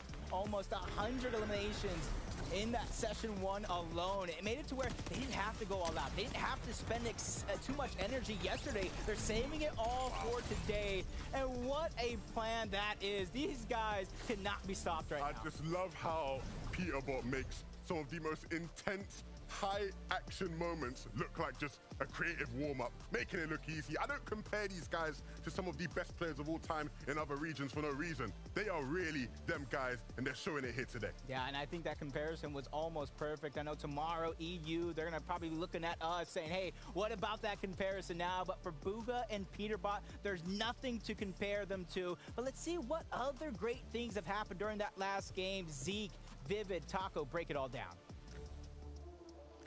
Thank y'all so much, as always. Halfway through here in NA East, my goodness. And these guys are talking about comparing. I'm going to be really bold here, okay? I feel like this duo is a lot like Vino and Queasy. Now, I know what you're saying. Whoa, Zeke, whoa! Listen, let me contextualize. This duo specifically, Bugha and Peterbot, it feels like Bugha is like the eye in the sky. He's just waiting. And he's like, okay, Peterbot right there. And then Peterbot's like, oh, sick, let me jump down. All right, sick, I'm coming back. You know, like, it's that kind of dynamic that these guys remind me a lot of. So it's cool to see that. I mean, after game 3, points speak for themselves. Yeah, I mean, 100%. I mean, I'm looking all the way at the top of the leaderboard, and Peterbot and Bugha are finding themselves up there. But there was just so much about this game that I actually liked and myself learned. First of all, Peterbot and Bugha shown us that the Shockwave Hammer, we talked about it in games number 1 and 2, it was really, really hard for teams to hold height because of the Shockwave Hammers. Bugha and Peterbot just kept hopping from high ground to high ground, making sure that they stayed at the front of the zone, so that way nobody at the back of zone could knock them out. But then it was also like, usually when we watch these high ground teams, they get caught up in applying pressure sometimes. But no, Peterbot and Bugha looked like they were just constantly ready for anybody that was going to Shockwave Hammer up, and it was the perfect counter to that.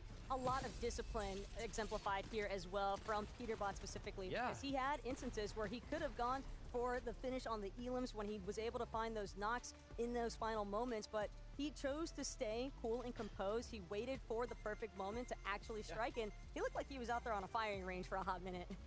Love to see it. In third, Hide and Seek and Cooper. I mean, these guys also just putting on an absolute show for us here in NA East. Sitting pretty in third place, and I mean, I just love that we get to see kind of more names highlighted.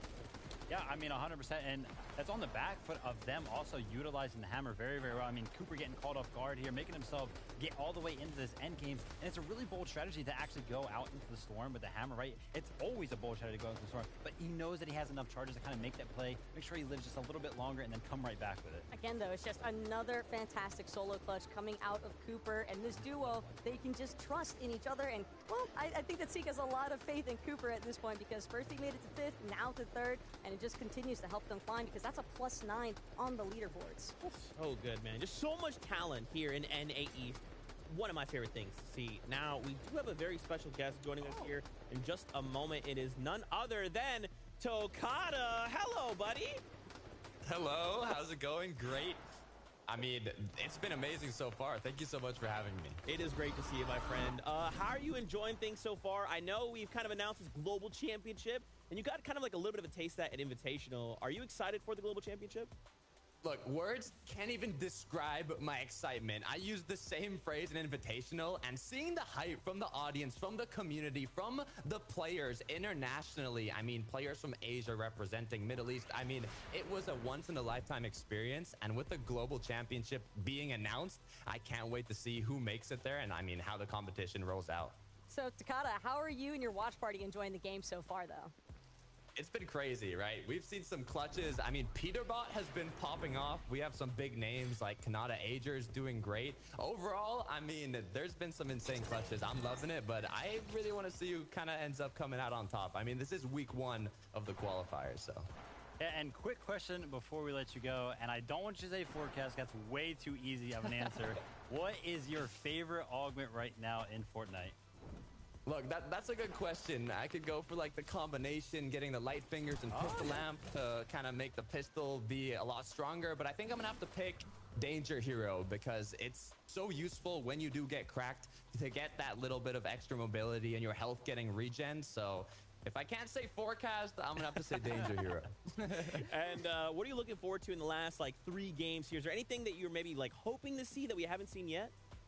Look, I'm glad you asked because we've seen a lot of the Titans perform, right? The Peterbot, the Agers, the Kanata, but there's a duo that, you know, I'm interested in. It's Costa, who's representing Argentina, and his duo partner Zeus representing Mexico. You know me, you know how I like supporting my Spanish-speaking friends, so I want to see them do a comeback. They're not doing the best right now, but they're halfway up that leaderboard, and if they get a few good games, I wouldn't be surprised if we see them at the top. That's awesome. Well, Tokata, thank you so much for your time, buddy. We'll be seeing you here for weeks 4 and 5 of Major number 1. Man, I love Tokata so much. He's but great. we have 3 more games left to go here. I'm not gonna lie, guys. I'm kind of in love with the Shockwave Hammer. I said it. We've seen a lot of plays around him. I mean, a lot of chaos going on, a lot of plays being made, and I can't wait to get like 3 more times of that. You know, everybody's entitled to an opinion, Zeke. I'll leave it at that. Okay. Oh my God. Wow. Anyway, you know what, Cameron, just come here. Yeah, just ignore Taco. Hey, guess what? Game number 4 is upon us, so we ain't got to wait much longer. Let's get into it.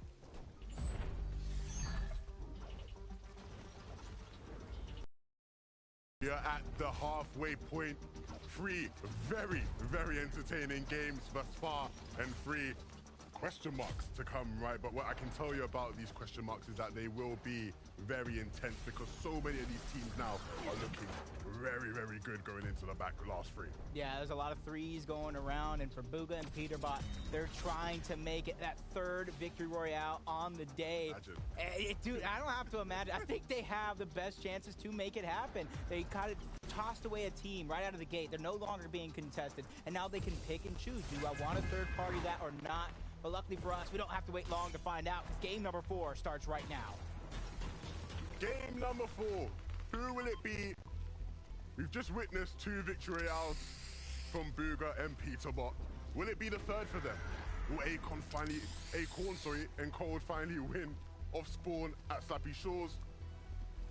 Who's gonna come out on top over here, right? At Lonely Labs, Matt Quinn and Threats, one of the better height teams in this lobby, have a difficult task on their hands as they have to win out off spawn. Lonely Labs, one of them interesting POI. It's a bit different to some of the other ones we have around the map. And a repeat may be here. With Yomzo and Rise looking not too good off spawn. We threw the number of 3 around. And this might be the 3rd time. They go down very, very early. Then Ebrio pull it back, and Acorn doing it well on the other side of the map. But no, Rise gets denied again. Braids and Moo are just taking over this landing spot, calling it theirs, but Cold is down at the top of the factory. Hide and Seek is doing just that, trying to play hide and seek to stay alive. I do believe Acorn is going to be able to get the res. Yeah, there's a sliver of hope finally for this duo. We might finally get the chance to watch Acorn and Cold play out a full game. But as I say that, it's none other than the lobby boss, the lobby king, walking through and causing issues. Peterbot running in a big shot onto Acorn. And in the one game where they might finally have won their spawn, they have the best duo in the lobby rolling on through. This is just so difficult to watch if you're a fan of Acorn and Cold. Cold finally being a limb, and Acorn just waiting for the inevitable, it seems. Called him the lobby boss. Now I'm waiting for him to just take a POI, spawn with a mythic weapon, and hopefully everybody's just kind of trying to take him down because any shotgun is a weapon in the hands. That's exactly. He's gonna get the mythic thunder. That's just give it to Peterbot, put him in the game. because he deserves it the way he's playing right now. And he's already hunting for the next one. Spots out Acorn. A defensive wall going up. But a defensive shot by Peterbot. Over 100. Tagging and taking down Acorn. 50 more. Impulse is going around, but they don't work like shockwaves. You can't break through the build. Acorn under siege. It's only a matter of time before Peterbot strikes again. Oh, look at how he's antagonizing him. He's already eliminated him, and he just keeps shooting the floor. Just need A to make sign sure. of disrespect. You just need to make sure. Just making sure. Don't get up. Stop trying. Oh, man. This is our POI. Go somewhere else. And this is honestly the same exact start they've been having since game number 2 when they got that first victory royale. Because game number 1, they split it. They let him go on their merry way, and whatever happened, happened. Since then, they've been just taking over as Nosh and trying to do that same thing over here towards Anvil Square. And it already looks like Clicks is down, so Donnie's by himself, but he does have plenty of builds to work with, plenty of resources. He just has to find some separation between the two. Donnie has to go huge here. It's not out of the possibilities, but when Nosh is piecing like that, it's never going to be easy. Donnie looks like he's going to have to say bye-bye. Nosh and Nut making things awkward, making things tough. Oh my goodness. And to take the L just for the cherry on top, that is what you call clean. That's what you call thinking inside of the box, as Threat's trying to capture the spot by himself at bat. Macwood is going to be the one going down. He's trying to get everything he can, except in Dubs. 172 points. They are out. This is game 4. The next highest is about 78 points down, if my math is correct. That's a big if, though. I'll be real. I don't think your maths is correct. But the point still stands. Because when the second place team is down like that, it is going to leave a gap, a window for all those players just beneath to waltz on through and get themselves involved. For Trashy, he doesn't have pump. He is going to look to select an augment. Oh, I saw in the feed. I saw 2 things in the feed. Oh. Threats as his solos making magic happen, and somehow Peterbot is down. Fredbot and Gutterleaf holding the low ground. Trashy's by himself. You know Pump is out. And I like this move by Trashy. He played around with it like he had the high ground. Immediately left, and there it goes. Hide and seek. Peeks at the right time. He takes out Booga as well. First place is out. Second place is out. If you wanted a miracle, you were granted it just now. The top 2 teams in the lobby have just given a wide open window for anybody to waltz on in. Booga and Peterbot, who were looking so good, they were literally taunting Acorn and Cold. They now go down. Booga on the defensive. Peterbot 2 on the offensive. Wait a minute. Was this a 2v1? No. Hide and seek? No. Just 2v1? No. Booga and Peterbot? You have to come out on top after that, right? You don't take down Booga and Peterbot in a 2v1 and not win the game. As Threats, he already took down one himself. Now in a 1v1 scenario. Shots coming in from the third party. 1v1 against Albanian, and Threats stands up tall. Now he's going to get the reboot and get everything to himself from Lonely Labs.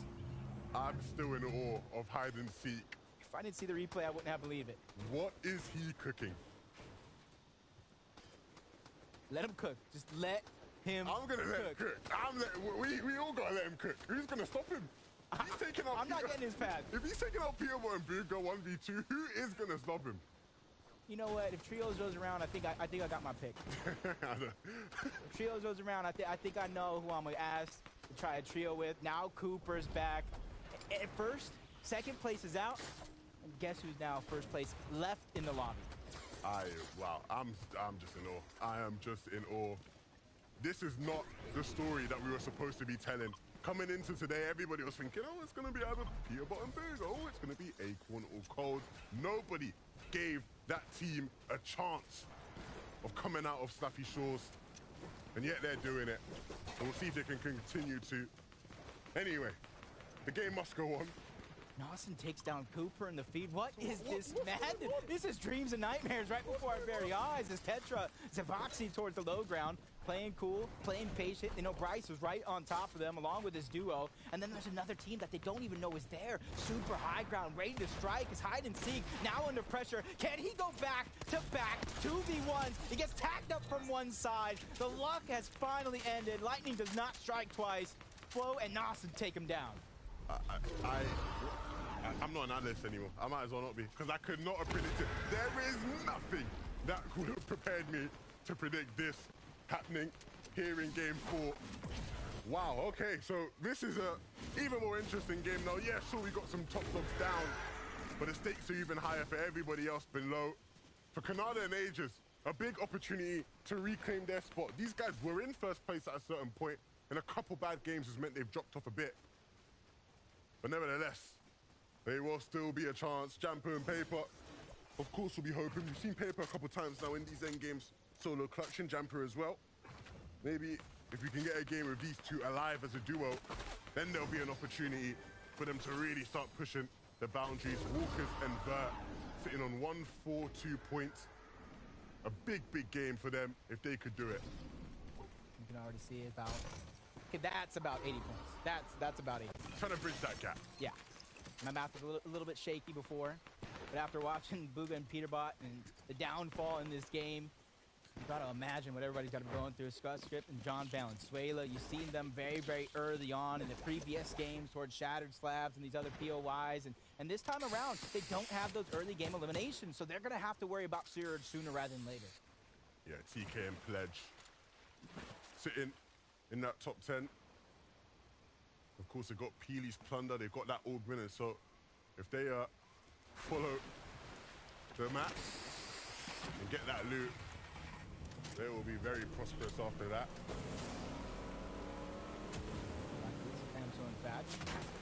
Playing that passive game, they got their 2 eliminations. Oh my gosh, that Red Eye Assault Rifle doing a ton of damage, dropping Fats down 19 shields.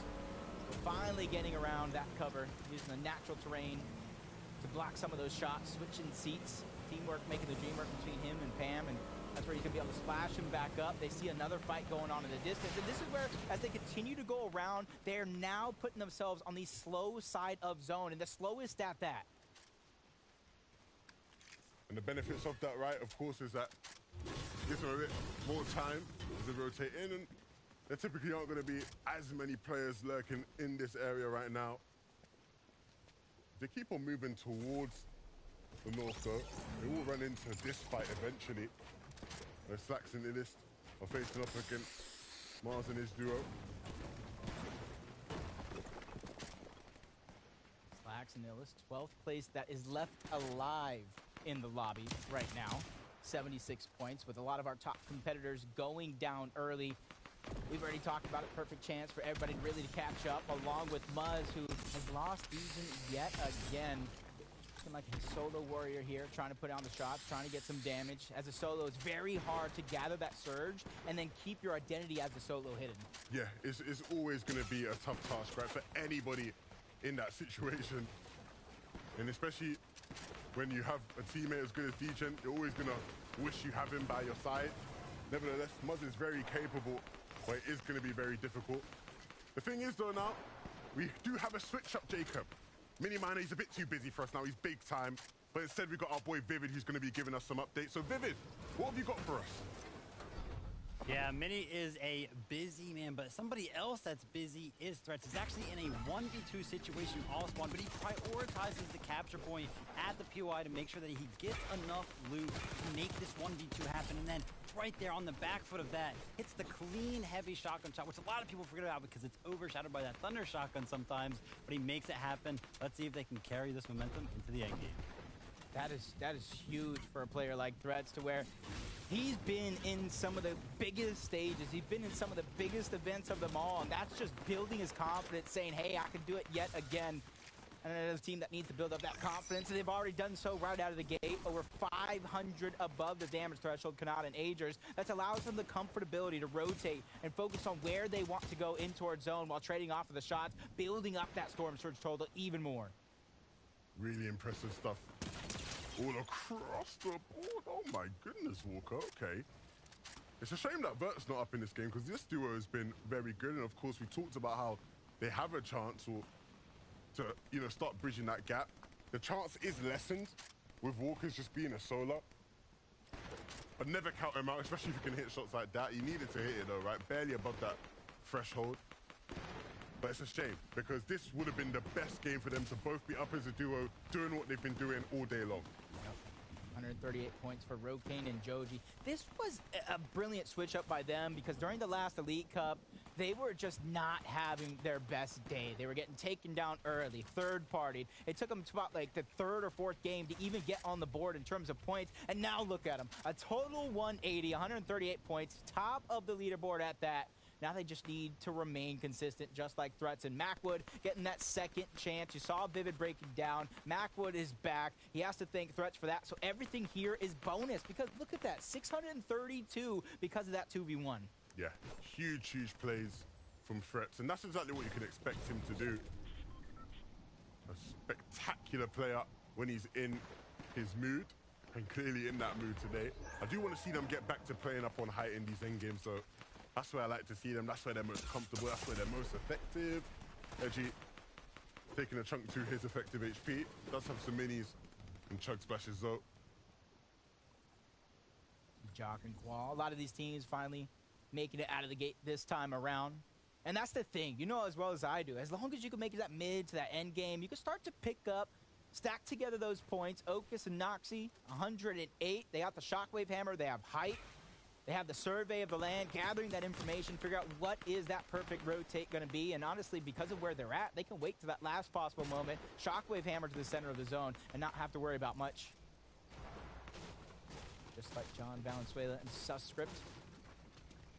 Only thing to me that they might have to worry about is if Subscript doesn't have that Shockwave Hammer. They're staggering themselves too far back. They're finally going to go, but the shots finally come in. They get peeked on by that solo player into the distance who desperately needs the surge as well. Yeah, it's going to be super important for them. The specials, though, will give them that bit of extra knee room as they keep on making their way in. Walkers taking advantage of the fact that there is still some nice big brick rocks here for him to farm. And now he can cap off there as he keeps making his way on in. Very much on the lesser congested side of the zone, so not having to worry too much about players being around him. We'll probably have a bit of a free rotation guessing in the meantime. Conti and Slam, another one of those teams, Jacob, very high up in the standings, who does stand a chance of, you know, bridging that gap between the top three. But only 43 above. Some may not say it's much, but it's just enough to allow them to focus on the rotate. Not have to force themselves into a weird spot just to get the shots. Just like Illis and Slacks, they have the high ground. They have the perfect spot to get the surge, but they still have to rotate in towards zone. Meanwhile, looking back behind, spotting that team on the high ground. Cheeky opportunity for Illis. That is going to be capitalized on him, but the return fire comes through. Illis gets tagged up. Threat spots him from the low ground. And then comes Slack to hold onto the covers. Teamwork at its finest. Yeah, Illis and Slacks. They're going to have to start hitting some shots in fast. Macwood and Threats are building so much, so it's going to make it really awkward for them if they want to take shots. Going to have to try to sneak them in there. But Macwood and Threats are not invisible completely, right? They will still be seen at times. But Illis, you need to be careful, my friend. That is not a trade you want to be taking at all, especially when you're below. Now he's struggling to edit. The door edit comes out. When you see a door edit come out at this level of Fortnite, you know something's wrong. Still though, trying to make their way in and still looking to pressurize Threats and Macwoods. And you can already see the Bush getting thrown down. The Bush Warrior perk trying to get him back up to 100 HP, 50 shield, 436. Threats and Macwood on the other side of that one. The thing is, for Threats and Macwood, this is just so annoying, right? Because they're above on Surge, they don't need to be dealing damage. But now they're just burning mats, and they're sort of stuck here, right? If I was them, maybe I'd think I'd just tank the zone a bit and look to run around, and I think that's exactly what they may look to do.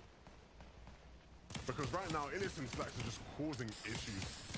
And they're not really benefiting anything out of this other than just a depleting mat count. it feels like anybody that takes that top spot in the lobby in terms of the leaderboard that is left alive, they immediately go down. This is literally the perfect opportunity for anybody in a non-favorable situation to try to get ahead. And you can already see, not very many teams have to say, the Shockwave Hammer is the most commonly held specific item amongst teams that placed in the top 10. It's a necessity, and you can thank Taco for telling everybody in the world that. Yeah, look, we keep on banging on about it, but if you've been watching, if you've been playing this season, it would have been very obvious to you that that is the case. The Shockwave Hammer is so essential. You can see here, all of our teams now, the ones that do have it, will be much better off as these games progress. And a quick update, right, in terms of just who's alive, who's doing what in the lobby. Walkers did actually fall, right? He was a solo, so the top 4 in the leaderboard are all down. Big opportunity for everybody, right? We keep seeing these massive switch-ups in the standings, and it seems like it'll be another game where that could certainly happen. Illis and Slacks not looking as bad as they were a couple moments ago, but still not looking good by any means. Not where you want to see them at all. Even after all those annoying shots on the threats in Macwood, they're still 21 below the damage threshold. Just like Gold, he has a little bit of comfortability when it comes to the serves. Not too much to worry about. Found a little bit of a supply drop. Plenty of different items to work with. Instead of using the launch pad, he's just quickly going to try to shockwave, getting himself a better position, but still not in zone. Shots coming in. He becomes the focus of the lobby. Shields disappear right before our very eyes. Tries to fly high through the sky. Lives on a prayer right now. 2 HP and a dream. The Shockwave Hammer got him out of dodge. But even in those situations where you are being lobby focused, right, you saw that he hammered, but he was just vulnerable in the sky. This is huge. Scare and Quanti. This is the team that is the next highest in the standings. This is the team that really needs to capitalize off this game. All of their top competitors are gone, but no, Scare will fall. And so Quanti now, he has to make something happen, but I don't think Naves and Aaron are going to give him a chance. They're going to keep running him down. I think they got that loot right now. Seeing him try to run away, they're just going to take what they can. They're going to take their reward here and continue on with the rest of their game. There's no use in chasing. They already have a beautiful box set up here on the side of the mountain. They already have the storm surge necessary that they don't have to worry about it. They can just sit comfortably, let the rest of the game play out as Skittle towards the top, ABN as well. This is a must be in position for these guys. They must be able to capitalize on it. 823 above the damage threshold. All they need to do now is execute. This is them playing a different version of Fortnite, right? This is the new 2D edition. They are having that bird's eye view. They see all in the lobby, sitting at the very peak of that mountain. And what a view it provides. For Canada and Ages, though, this is massive. One of those other teams who will certainly hope to capitalize. One of the few remaining teams that is high up in the standings that is looking somewhat together as a duo and not looking scuffed. Rokane, another game where he's not looking too good. Joji is down, and he's just now med-missing in zone, waiting for Spade and Chimp to leave him alone. So many different layers to this next zone. Goes up to the highest point in the mountain, all the way down to the lowest point at the bottom of the mountain. Picking and choosing where you're going to be here is going to be important as Rokane trying to get into the zone. 160 points. The opportunity, he has it in his grasp. He just needs to be able to hold on to it. You can see just how different this POI is, and it's going to go drastically down Brutal Bastion, but luckily for them, there's not too many different cascading layers that they have to go through. Yeah, and that's very, very good for the teams who were down beneath that hill. If the zone had pulled the other way and you had to go up that hill, it would have been awful. And this is awful. Ages has fallen, but fortunately Canada was able to trade, and so the revive will come off. The game is not all lost. Chimp and Spade don't seem to have an idea at all. Quanti, though, as much as he is a solo, he's not completely out of this game. Still looking strong. 17 splashes. He can definitely stagger himself back, wait for the zone to pull, and try to get there any way he can. But without the shockwave, his options are definitely going to be limited. Jamper and Paper, you can see the impulses going out. Anything is better than nothing. 3 different shield fish, some minis, and you can already see what's going to be used. Soaring sprints for Jamper, and Paper's there close by. They're trying to stay ahead of the zone. They don't want to go ultimate low ground just yet because they don't want to get caught in all that chaos and commotion. But there are a bunch of old builds that people can use to recycle. This game is certainly a stack of Rokane. That's it, a big shot, but it's too much for him to handle. Canada and Ages they might be looking to go on the offensive. They certainly would benefit from a refresh. The materials aren't looking too strong. The hammer will allow them to move forward in the zone. Fretz and Macwood just trying to create as much space as possible. Very, very tight quarters right now. Plenty of hungry players around them. And those chug splashes may go a very, very long way. Aaron and Naves, you've seen how much of a thorn in the side they can be for any team that walks into their path. The hammer just plowing through all those builds, moving them to the front of the zone. And now they're sitting comfortable. I keep thinking this is just probably has to be at the top of my list. The favorite teams to watch perform. Jamper and Paper looking down, get the shot. Somebody sneaks in their box. That's going to be Kanata. He's able to take down Paper. 1v1 against Jamper, but shots also coming in from the side. Kanata trying to take advantage. Drop down to 8 HP. Danger Hero showing its true form. HP going up. The speed boost going to be able to get Kanata out. Perfect plays between the two to try to take that position at the top of the leaderboard. I am shook to my core. How is Kanata still alive? Will he stay alive though is the question. He will. Unfortunately, Ages is down. Kanata needs to go ballistic, but we know he can. Danger Hero once again coming in clutch. He needs to keep on moving into his own. Can he take out Spade? He can! Kanata doing what Kanata does best. He's still in this game. 24 HP. Will he hit another big shot? Lurking out in the zone. The med missile getting back up. There are players, there are opportunities, there are shots to be hit. It's just about connecting with them. And with no more shields, Danger Hero cannot be activated anymore because the shields will not be able to be cracked. Two different shockwave hammers, though. Plenty of options, plenty of mobility to go up and over and leapfrog the rest of the competition. But he's looking for a refresh. He's looking for something to scavenge right now as everybody breaks out and breaks through the box. He's going to go ahead and catch somebody slipping here. The moment is coming. The minis might just be his saving grace. No, he gets caught out. For a moment, he thought he had a second of cool, but he does not. ABN up on height. It looks like Fretz has dropped all the way down. And so he's going to be easy pickings for Eddie, who certainly did need that. Those builds will go a very, very long way as he plays his house. So Nelson will pick one up onto M10. And so we're seeing players fall left, right, and center in this game. Still plenty more to be played. Yep, into the top 7 we go. Bylaw's going to be by himself, but that's no worry for him. Chopping down high, bringing Nasen and Flo down to his level. Edgy trying to go ahead and find himself a crevice to work with. That way he could try to survive. Doing wonders throughout the first 3 games. They had 10 points. They've got over 100 points since then. Can they keep this momentum going as Macwood drops down to ultimate low ground? No build to his name, but he turns and burns. Takes out Bylaw before falling himself. Going out with a bang. That's how Macwood likes to do it. Nevertheless, Aaron and Naves will continue the journey.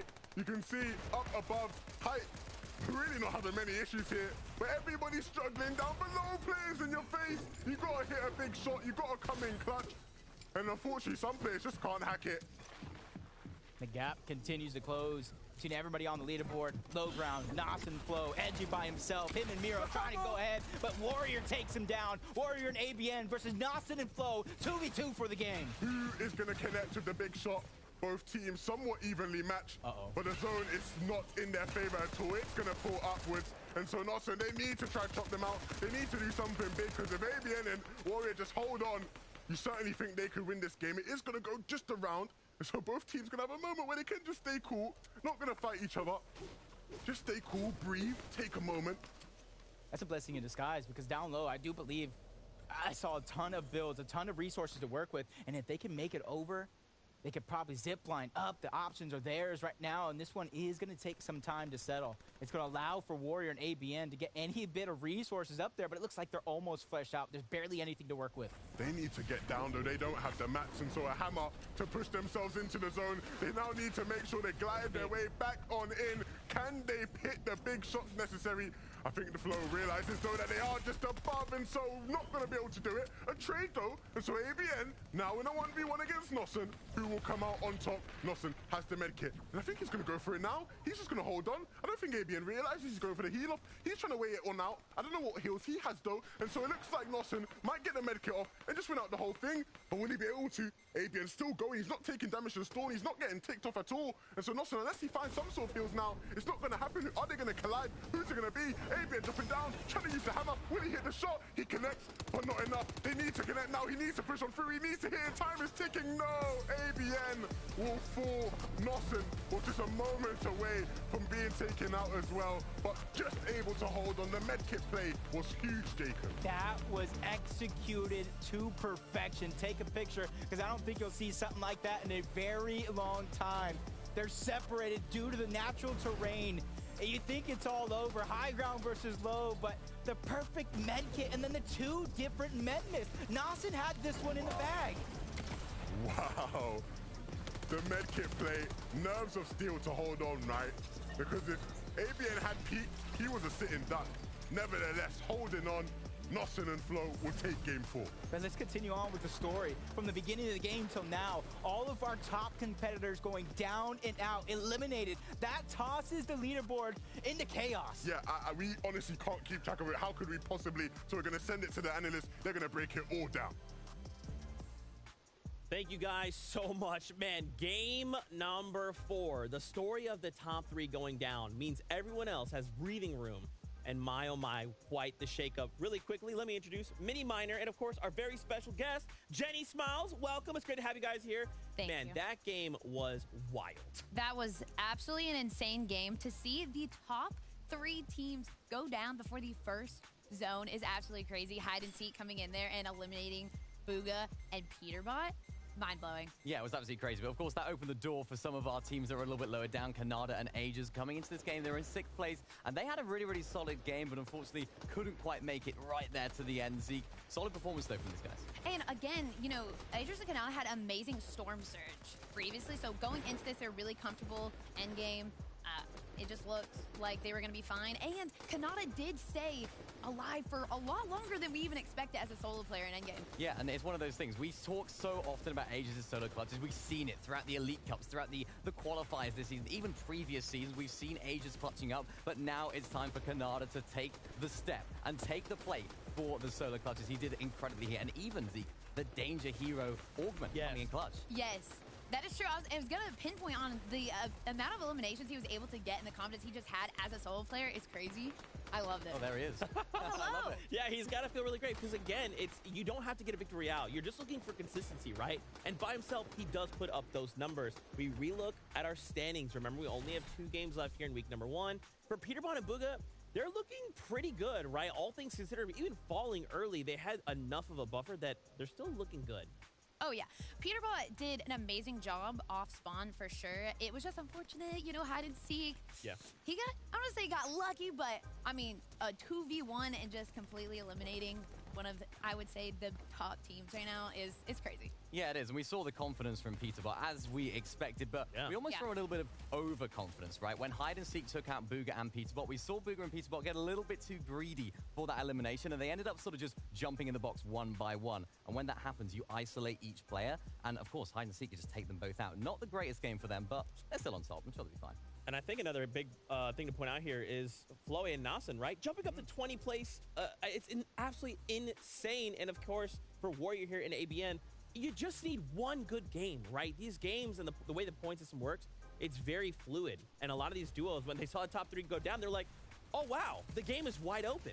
Yeah, Warrior here, oh my gosh, taking that risk and jump into low ground, even though he had the augment, he could still fly. He just wasn't able to, you know, he wasn't able to pull through and actually get that elimination, which left his teammates trying to do it, and he wasn't able to either, unfortunately, even though they had high ground initially, which is usually more, you know, more so gonna take over. Yeah, exactly. Now, we want to touch on Storm Surge really quickly, okay? Because, again, it's just, remember, there's a lot of adapting that takes place when you watch these competitive style games, right? With a brand new season, new weapons, loadouts, and then knowing, okay, if this is a year thing, a global championship, how are we going to look to adapt?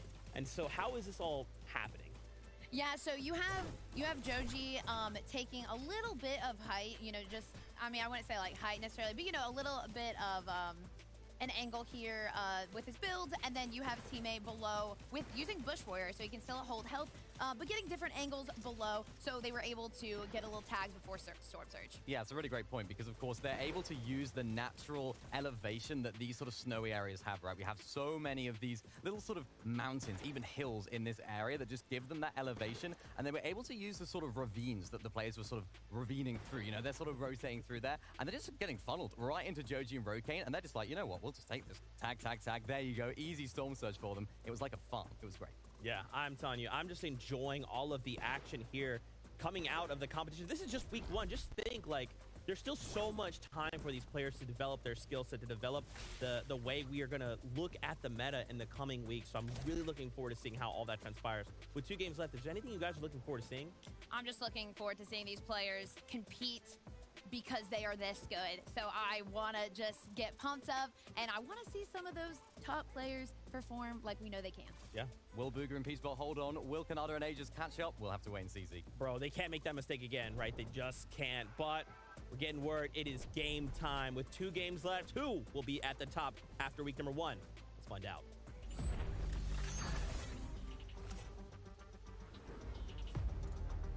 We're at the penultimate game. Just 2 more remaining. Who will do it? We're just going to hop right in, it seems, Jacob. Yeah, I love it. Just no wasting any time. We saw the action unfold there in that last game. Opportunity struck. A lot of teams risen to the top of the leaderboard with our top contenders going down. And with that in mind, this has been one of the weirdest FNCS qualifiers because this has been the most FNCS champions in the bottom 10 of the leaderboard, which goes to show that this is also the most newcomers towards the top of the leaderboard. It goes to show that roster changes worked out perfectly. Yeah, certainly a lot going on.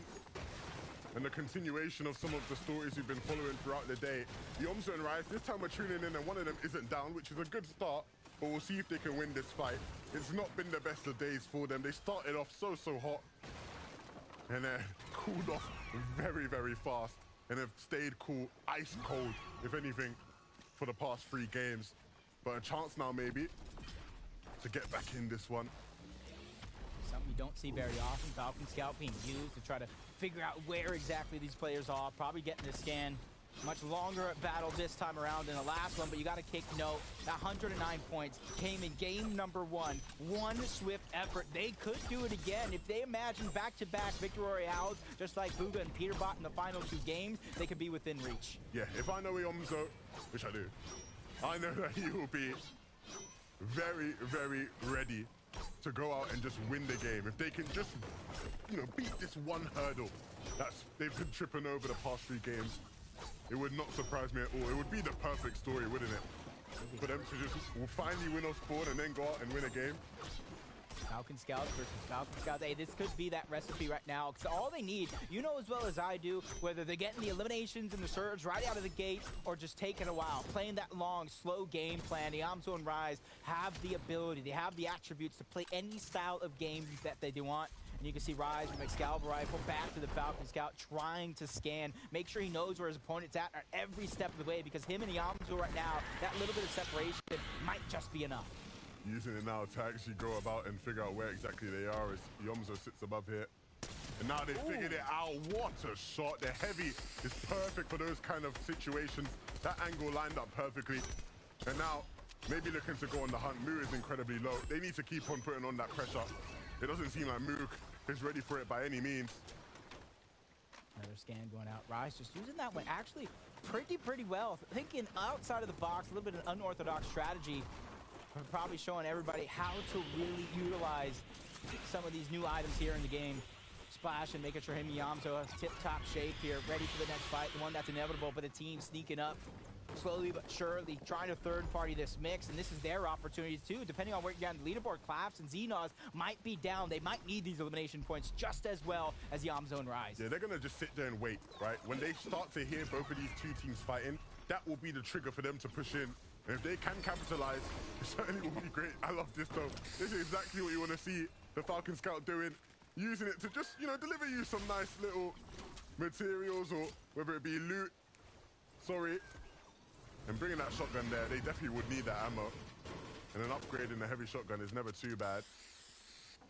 Again, it's not something you see too often. No, but they actually are using it to perfection, from both the scans to gathering the loot that is out towards the outskirts, but you can kind of see already on the leaderboard, from one game to the next, Xset and Dub's struggles do continue, but at least they're still towards the top side of the leaderboard, and they can still make magic happen in the last and final game. Yeah, it's never going to be over until it's over, I guess, until game 6 rolls off, and then we just wait until next week.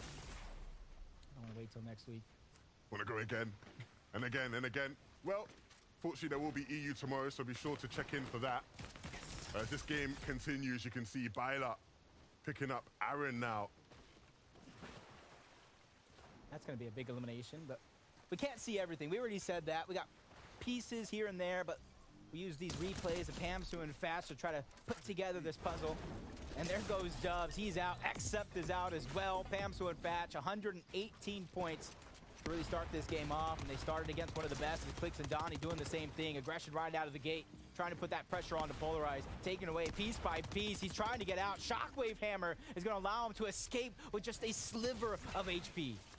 They have a Shockwave Hammer themselves. I'm surprised Clicks didn't instantly push in, but I guess staying patient is something you do like to see from this duo, because at the end of the day, they are better as two than just the one. And once again, Polarize trying to get out of dodge, but he can run. He will never hide from these two when they are in this kind of mood. Both eliminations. And so now, an opportunity. Oh, this is so messy. Look at this. 4 of the better teams in the lobby right now, all here at Slappy Shores. Dawson and Flo sneaking around. The most eliminations in a single game with 12 with their victory in game number 4. Floating around, just waiting for somebody. And honestly, if you can kind of spot out the teams that are kind of not having the best day over towards Slappy Shores, and you're not having the best situation, hey, that could be a play. You rotate on over, you try to take over, but Cooper was pushed out. Acorn and Cole trying to follow, and they are so low on the leaderboard, they have to get these eliminations. Yeah, be it Peterbot and Booger. Their main role in this battle is to try and third party once the teams are fighting, and so since they realize that's not happening, they're going to disengage a bit. Hide and Seek and Cooper are trying to disengage to the shoreline, and Acorn and Cold want to follow them. They want to chase them. Clearly, this is getting personal now. And so Nossen and Flo, they're just going to wait in the wings for this fight to break out. Still won't stop Peterbot and Booger from just taking shots from afar, making it awkward, encouraging them to just get the fight going. But literally, this is so messy. 4 duos here right now. 3 of them are in our top 10. This is one of the most important battles that we're going to see, not just in this game, but in all of the 6 games today. And the thing is that I don't even know if they know Nossen and Flo is there. No, they don't. So this could be a perfect cleanup opportunity. And they know, just because of the POI, the drop maps, that Booga and Peterbot got to be somewhere nearby, even if they don't see them. And that's exactly why you see their little arrow spinning around, trying to reposition themselves to a more advantageous position, as Acorn just hiding in that bush still. You don't know exactly where he's at, even if you know he's in there. Mega's going to go down. That's going to be a 2v1 as Quad takes down Justice as well. Maybe a little bit of help from Jock. Maybe a little. Just a tiny bit. Any help will always be accepted. Zone's not too far away, so they in theory, they could take a lot of time. It is a bit of a stalemate though, right? At the moment, you can see nobody really making any plays. And as they all just sit here, it doesn't really benefit anybody. In Booger and Peterbot's case, they can just sit here and farm. There's plenty of metal that they'll be able to get. They don't necessarily need to push up and take the bridge. Already, look, Booger already maxed Matt, so hey, look. They literally, you know, are fine in that aspect. Wow. Just the 3rd duo in NA East with back-to-back victory royales during qualifiers. And they're a new duo. They haven't even reached their peak form, I don't think. I know there's plenty of FNCS this time around to kind of see them really take form, really come online to their full potential. As Okis is there, Rokane, Joji. We talked about how slow this one is going to be. They're just so far into the storm. Luckily for them, though, the zone is not too far behind. So no matter what happens here, win or lose, draw even, they don't have to waste much time getting into the zones where they can start regenerate health. But Cooper has no HP heals on him, so he has to figure out what he's going to do right now. Cooper. It's going to be now or never. He knows there's a player waiting for him in the bush. But that is not the trade he would have wanted. Of course, Danger Hero is the augment he has, which is why he started taking that med mist effect, as his shields were cracked. And that's going to be good in terms of, you know, maybe if time starts ticking, they ain't got the white HP, he'll just peek a little bit, take a crack, and then get the med mist to put him back up. That would be the best way to stay alive in this situation, funnily enough. I was thinking that same thing. I doubt that was intentional, but nonetheless, taking advantage, really utilizing every bit of the augments to try to get that HP back up. Raze, who took out both Yamzo and Rise 2 different times, fighting for it here now with Moo already down. 1v1 situation between him and Claps. If he can go ahead and finish this one quick, there's an opportunity for Moo to get back into the game with a reboot. His opponent trying to hide in the cone. Clap's going to get spotted out. Braids with the aggression, but slowing down just enough so he could reload and put himself back into a great spot. This is going to be huge as Claps is just trying to find some stability towards the low ground. Chubb's coming in from the outskirts. Braid's not slowing down. He's already fought with the best of them, took him down, and now he's looking to take down one more. But the longer he takes, the harder it's going to be for him. Yeah, this is one of those fights that's clearly been long and drawn out. The third party in this whole engagement was the Iamzo and Rise. Those guys are still alive in this game, so I'm sure they were able to just get out, but it's not looking good for the remaining fragments of these teams. And now turning into a classic build fight here. Claps trying to mantle his way on up. And Braids will hit a nice shot there to counter it. And then cleaning things up swiftly. Claps was out of materials. Braids just had enough left in the tank to keep him in. Yeah, he needed to go ahead and pounce on that one quick. I heard the Danger Hero pop off. He was regenerating HP, trying to use his minis. Scare. Quanti, 158 points, trying to rotate as quick as possible. We got a little bit of a north zone this time around. So that southern portion of the actual zone is going to be a little bit congested. Back on over towards Slappy Shores, where they're probably trying to regenerate as much health with the slap barrels that are all around. But Cold takes a big shot, forced to back down. Danger Hero playing another role. Cooper trying to go ahead and use that shockwave hammer to take a little bit of height, but he gets shut down as well. Everybody's sporting the Danger Hero perk right now, except for Acorn, and that might have been just it. That causes him to go down, and another 2v1 opportunity for hide and seek Cooper. Yeah, this fight was bound to break out at some point, and eventually everything just sort of exploded into what is this fight we have here. In another instance where it looks like Acorn and Cold are just no match for Cooper and hide and seek. Cold is one of the most insane players I've ever watched, but I think this might be too difficult for him. If he was to pull this off, he'd be one of the better players we've seen all weekend long. Hold on a minute, let's not speak too soon. He's solo HP, but he's hitting big shots to counter, and another big one. That is again an opportunity for Cold. Will he do it? He's actually really making this awkward and difficult for them. Any other player would have been down ages ago, but he is making it work. But no, he will fall. Cold, almost taking our breaths away. He ran out of options. He had one shot left in the Thunder. It was all or nothing there. And it's going to be a great opportunity to see a lot of these teams really rise to the occasion. For sure. And that is what everybody will be looking to do, stepping up their game in these moments. Canada here, looking for Surge. We're going to hit some nice shots there on Tabuga. Not too shabby, if I say so myself. Of course, Booga and Peter Bot are still up, right? So they were involved in that whole altercation over at Slappy. But they got out and they're still in this game. Jamper and Paper still up as well, just in that top 10 and looking to rise as much as they can. Ejin and Muzz. One of the first times we're seeing them as a complete duo, really trying to take advantage, but realizing I don't want to bite off more than I can chew in this situation. Let's try to get out, trying to spot another team, but they become the focus as well. Got a little too tunnel vision. They're going to pay the price. Now the pressure is on, especially since Illis is below the damage threshold. He needs these shots. Another one's going to be landed. Jamper and Paper as well, but trying to find anything to work with. Find themselves a little bit of that zone to where they get inside, no longer taking too much damage as they continue to pressure and hold another team out. Yeah, that's real tough. I'm not sure if Paper has a hammer. I don't think he does, because if he did, it'd be perfect for them to just try and hammer their way into zone. But where they are now, it's going to be so awkward. Players already sitting in zone, players to either side of them as they try to rotate in here. Bush Warrior will allow themselves to get up in HP just a bit. Look at all this mess going on. Oh my goodness. This is what happens in some of the last games, right? The lobby starts to divulge into madness. And in this case, it's Slacks and Illis who are in the thick of it.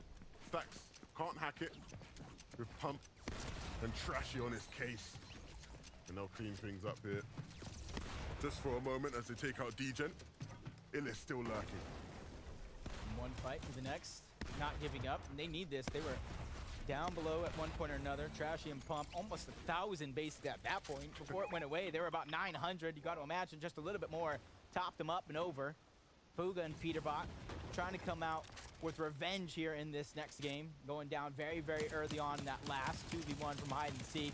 He's no longer in that lobby position anymore. So now Booga and Peterbot trying to take back what's theirs. If I know Booga and Peterbot, I will know that they will not be happy about being made to look like fools in that last game. They will be very, very interested in doing what they've done so well today, picking up victory royales, already 2 on the day for that duo, and looking to get their 3rd. User and Duke have a little bit of that high ground position on the side of the mountain. And the thing is, they know that at least their backs are safe because of that natural terrain. Hide and seek. Yeah, you said it yourself. Peterbot getting revenge. I said he was going to take back what's theirs, and that was the loot from Slappy Shores. Wow. Hide and seek this time round is not able to do what he was able to do before. No remontada today. Peterbot will deal with him appropriately. And now they can make their way into the zone. Yomzo there gliding his way on in. Good to see him still up in this game.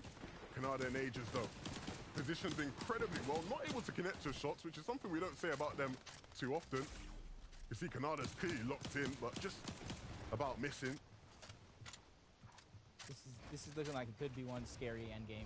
I know we're on 3rd zone right now, but looking at where it's landing over towards the north, the possibility of the different terrains up and down the mountain. So where you play these next couple of zones is going to be important. How many builds that you have is going to be huge for a lot of these players. As Peterbot and Booga getting pressure to the outside, Agers is going to be able to lend that helping hand. Peterbot was cleaned up. Now it's all up to Booga. First place has a chance of going down yet again, and it strikes. Canada and Agers now have a chance here to take over. Canada and Aegis, this is their time, this is their game, this is their opportunity. But will they capitalize? You saw Canada hitting crazy shots as he does. But this will definitely be the time to do it. All over again. Booga and Peterbot are out once again, way earlier than you'd expect. And they're gonna have to hit the drawing board before that last game.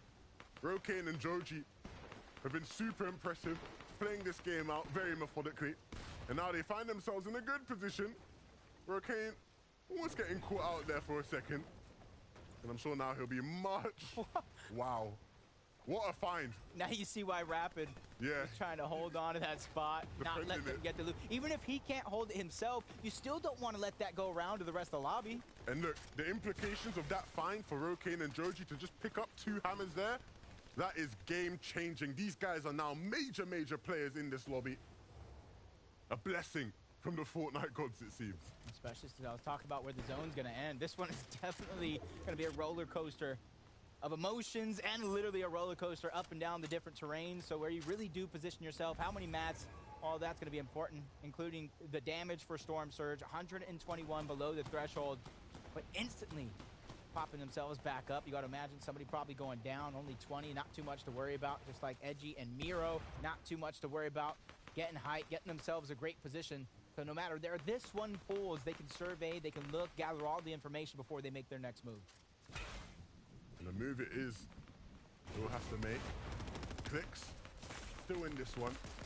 And he's not a happy bunny because Donny is down. So he's getting uber aggressive.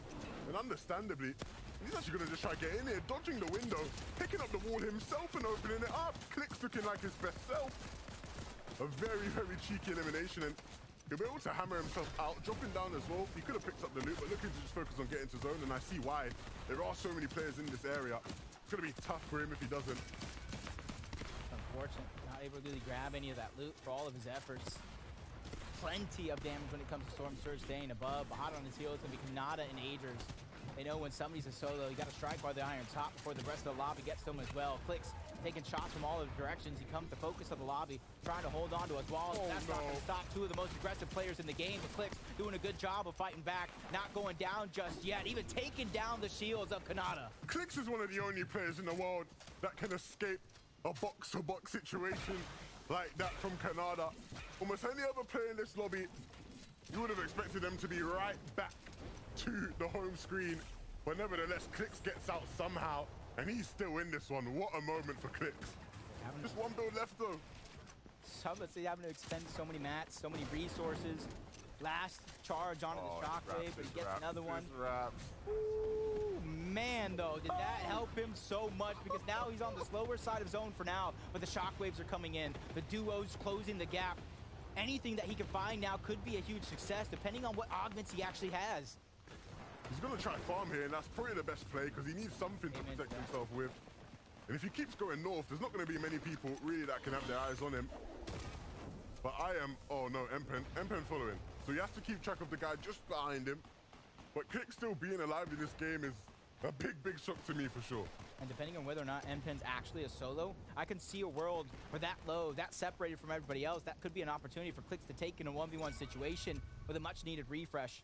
Trashy and Pump, though, finding their stride late into this one, but better late than never. 9 splashes, Shockwave Hammer, plenty of builds to work with, probably waiting for the next zone, see where it's going to be at, and maybe they can grab that front side and grab height. And Trashy, as his eyes set on Cease all the way down there, playing with Tragics. We've not seen much from them today. Certainly a duo that can make things happen. Clicks was making things happen, but Empen was the one to take him out. Canada and Aegis, though, this is their game, this is their moment. With Peterbot and Booga down, can they take first place? Can they pop off? Have the kind of game as a duo? We know they can. Hamsu and Thatch looking good. Going to be able to profit there from some of the loot. And that should go a long, long way as this zone will pull towards the north. The victory there. Hamsu and Thatch immediately took out that solo. Yamzo and Rise trying to stay ahead of the zone. Zeus and Tragics trying to do that same thing. Igna's there as well, but along with everybody else is going to be TK and Pledge. 124. They're at least within reach. If they can get a couple eliminations here, not forcing it, a victory royale in back-to-back games, they could possibly take a top spot here, along with Pamsu and Fast with 146. Trying to get ahead of the zone, trying to go around everybody else. You don't want to get caught in the mix, just like Igna getting caught in the sky with the Shockwave Hammer. Not what we want to see as they both go down together. As powerful as the hammer is, when you are such low HP, you just leave yourself exposed to teams. And that's exactly what we see there. But if you are strong like Nosson and Flo are, it is brilliant for just getting yourself in, giving yourself that room. Canada and Aegis, they're hungry though. They're looking for refreshes. When they're doing that, this is one of the perfect places to do that. They see these two teams fighting, and so they look to get involved, almost connecting with something big there, but still on the hunt. Pump though, up on height. What can they do this game? Trashy. They're going to be exchanging builds, swapping that all around, keeping their eyes though on players in the backside of the zone. Cease might get caught out. Very fortunate to still be alive. Putting it lightly, especially with how aggressive the lobby is. Oh, look at these guys. He's finally going down. Kanata and Aegis right there on the cusp, being able to take first place away from Booga. Peterbot, but slammed to the outside of zone. Kanata into the wrong box. He goes down. It's all up to Aegis here to have a clutch for the Aegis. Just a few more points to take over that first place spot. What have I just seen? I can't believe my eyes. There's no way that should have happened. Kanada will be fuming, raging, pulsing at how that has just turned around.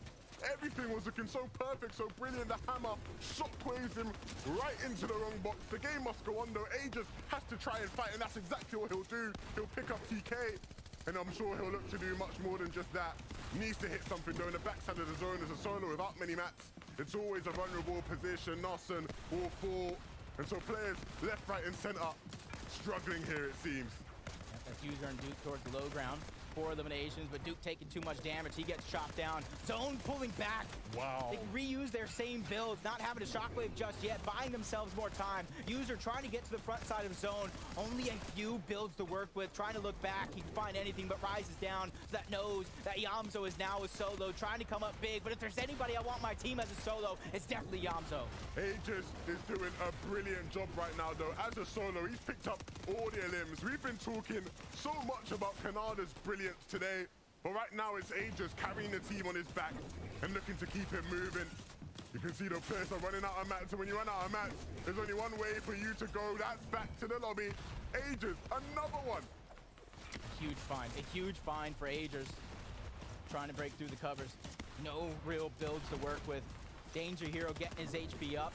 As Yamzo is trying to look for more eliminations. He has 5 as a solo, 6 as a team, 173 points. Trying to make up for lost time as Aegis bounces to the front side of zone, using the little bit of mats he has left, finds a quick shot. That's going to take down another one. A huge find for Aegis as he takes down Substrip and getting just enough mats to work with. He can't keep getting away with this. There is no reason why Aegis as a solo should be causing this much damage to everyone else in the lobby. He might just find the Yamzo in a moment if he's patient enough. He keeps it going, they're running low on builds into another big shot having to be connected.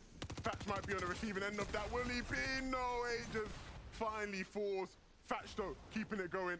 And him and Pamstu are looking mighty fine, but with the zone pulling up the hill, Trashy and Pump in a perfect position to take them out. And it looks like that's exactly what they will do. Pamstu falls, Thatch is following. ABN now is a remaining player in the game. And it looks like Trashy and Pump will be able to take him out. Time is ticking, the hammer play will come out, but you've got to think he can't hold on for much longer. No, he will not. Pump and Trashy take game 5.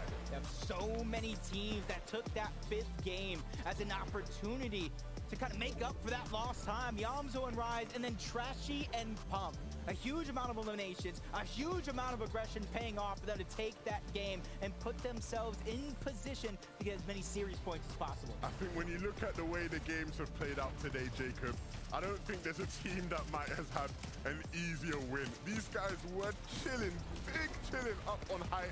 They were coasting, legs kicked up, and in the final moments, the zone pulled right in their favor, and it allows them to win the game, and that's going to be huge for them as they rise in the standing. Yeah, as soon as I saw that zone go towards the north side of the map, just like a couple of games before, it's literally a roller coaster of emotions, how you pick and choose not only your spot, but your resources and how you're going to rotate.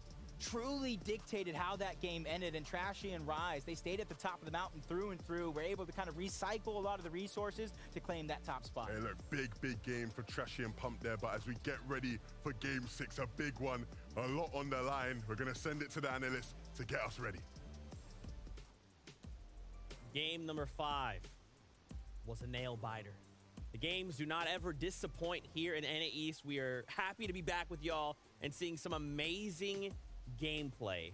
With one game left to go, I feel like there's quite a bit of expectations on a lot of these players. So many expectations and a lot of questions that we had of these teams and these players have been answered so far, but of course it's not the end yet, especially for teams like Canada and Aegis, right? We saw Canada, of course, clutching up earlier on, and now it's Aegis' turn to do that. What a performance, Jim. Yeah, Aegis was able to have this clutch endgame without Kanada's help, and the places where he was in, we were just like, how did you get out of that? He was able to escape so many situations, and that just shows you like how adaptive he is as a player. Yeah, and this is exactly what happens when you put two strong solo players together in a duo. When it merges, it can be incredible, but when you're left alone, when you're in a less than favorable situation as Aegis was in, you can just rely on your teammate. You know, Kanada's sat back, he's chilling. I don't even think he's communicating. He's like, he'll do it. You know, Aegis will be fine. He'll clutch up. And oh boy, did he do very, very well. So fantastic. We can't not forget about NA East's most wholesome duo. It's Pamstu and Thatch showing up there in the end game as well.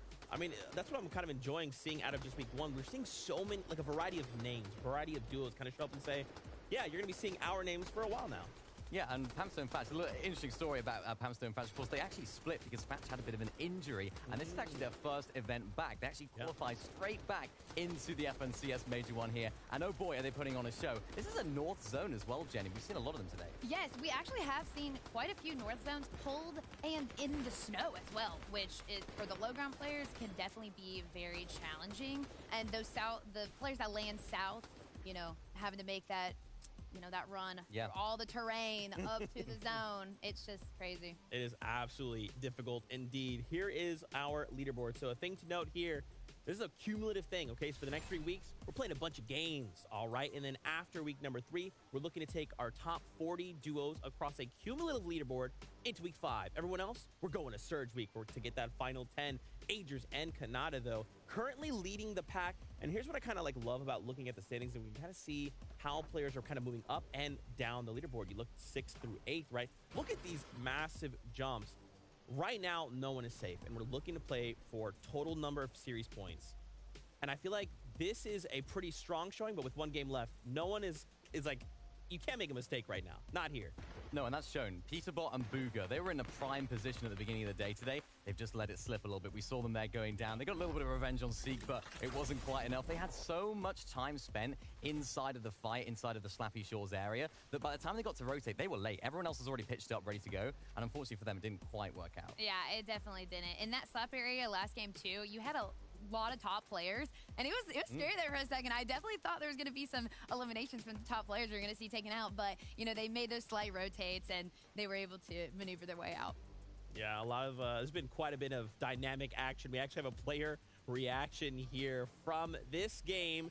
Let's take a look together to see how this goes. I mean, Trashy and Pump, what a performance, right, from this duo. I mean, we're going to see the player reaction in a bit, but Pump and Trashy, one of those duos that have been popping off. And Pump's one of those players that has been up and coming for a little while. Let's wait for the reaction. We'll see it in a sec. There it is, Trashy. As you can tell, Oh, wow. very excited. Maybe not that excited. I mean, he seems to be a little bit He's reserved. Stay humble, right? Yeah, Humble, of course. humble. And the victory out. Me? It's not a big deal. But once again, we take a look. Everyone's looking quite strong. And as we kind of prepare ourselves for this last game, is there maybe a duo you guys have eyes on that you're like, hey, I just wanted these guys to do well, especially in week 1? I mean, for me, it's Pamstone and Thatch, right? We saw them have a very, very solid performance in that last game, even when the zone was at its almost worst for this duo. This is one of those situations where they have to rotate far. Saw them using the boat earlier on as well to make that dead side rotation. I mean, of course, we look down towards the bottom half of the leaderboard as well, the top 20 here. Jenny, I'm excited to see how Trashy and Pump do. I'm excited to see so many names. I'm so excited about hide and seek too, because we've seen his performance taking out these top teams. We know what he's capable of. You know, if he makes really smart decisions with his duo, they're going to be able to compete on that high level and really make something for themselves. I really can see them moving up into that top 10. So fantastic. And just think, this is just week 1 of NA East. We're back tomorrow for action in EU. My gosh, I love the new chapter of Fortnite. I just feel like there's just so much happening, so many different ways to kind of win or kind of hit those consistency factors for a lot of these duos. I'm just excited to see how things kind of continue to evolve and develop, right? I think for me, one of the craziest things was utilizing the Storm Scout. I'm sorry, the Scout. Just sit there and just, hey, 1v1, yeah, you're right there. Stay there.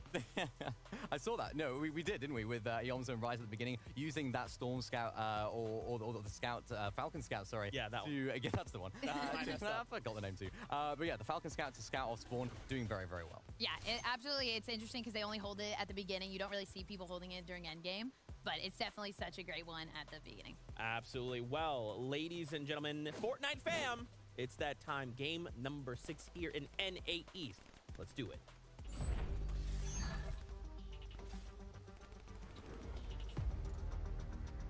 After 5 of the most grueling games possible, I never would thought we'd make it to this point. Our 6th and final game.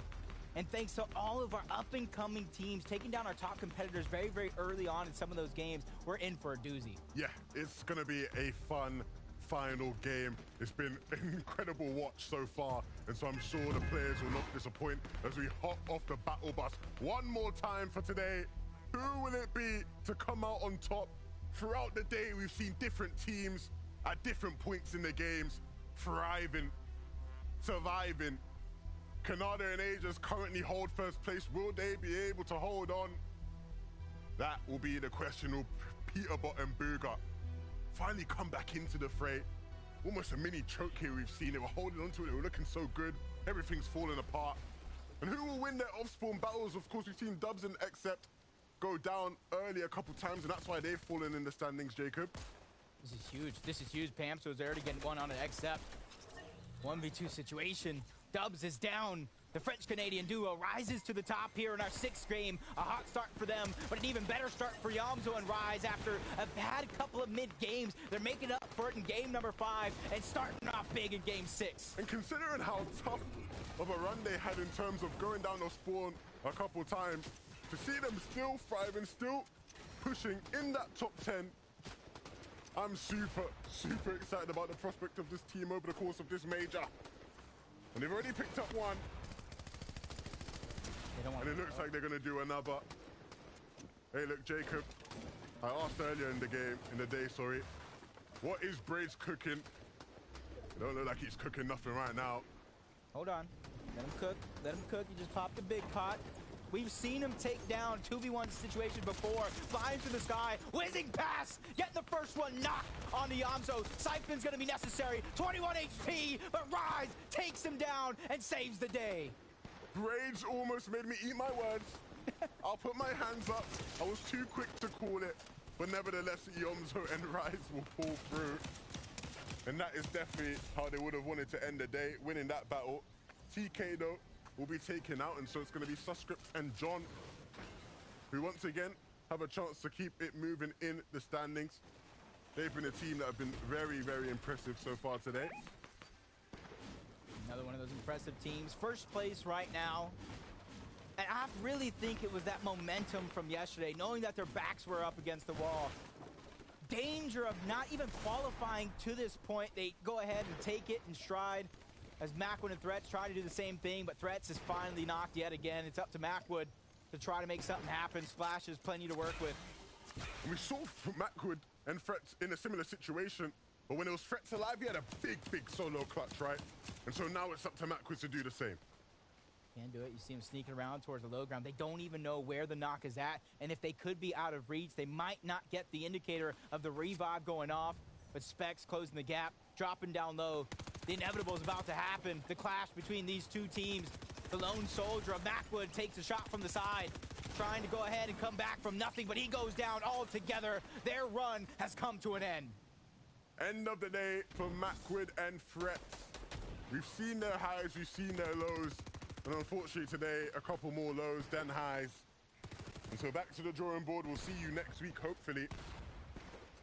The story's still yet to be written, though, for Clix and Donny. Currently sitting in 16th. Of course, Clix always going to be a fan favorite. Now a free agent looking for a new home. Definitely needs to put on the kind of performance you want to see from him. You want to see him at his best. You know how much it means. But they got to win this fight, and it's a fight that they have won a bunch of times today. There's the flies at the picnic again. Third parting, trying to take a bite of the food. Clix trying to save it for himself. Donnie trying to get the extra angle. Excalibur shots coming in. Nut and Nosh just trying to go ahead and peek in and out of these covers. Not really let them know where the position's at. Ultimate low ground. Clix closing in on him, trying to take these pieces over. Nut knows he's there. Tries to go ahead and push right back at him. Nobody's able to find some success just yet as the shots continue to pour in. Clix waiting patiently. We know he's comfortable in box fight situations, and so you give him an inch, he'll take a mile. Gonna get time to use that big pot as well. Donny is gonna have to start farming, getting his materials up, because he's clearly gonna need it, unfortunately. He takes a shot though. And so now that's gonna be the trigger for Nut and Nosh to go on the offensive. Donny though isn't gonna go down without a fight. And Clix now looking to get in. That's brilliant. That's exactly what you want to see. So they're going to take out one and make it a 2v1. Can Nosh do the impossible, it seems? We've seen some crazy 1v2s today, Jacob, but this should certainly be one of the more impressive ones. And it's not going to happen. Great job for Clix and Donnie. Closing it out.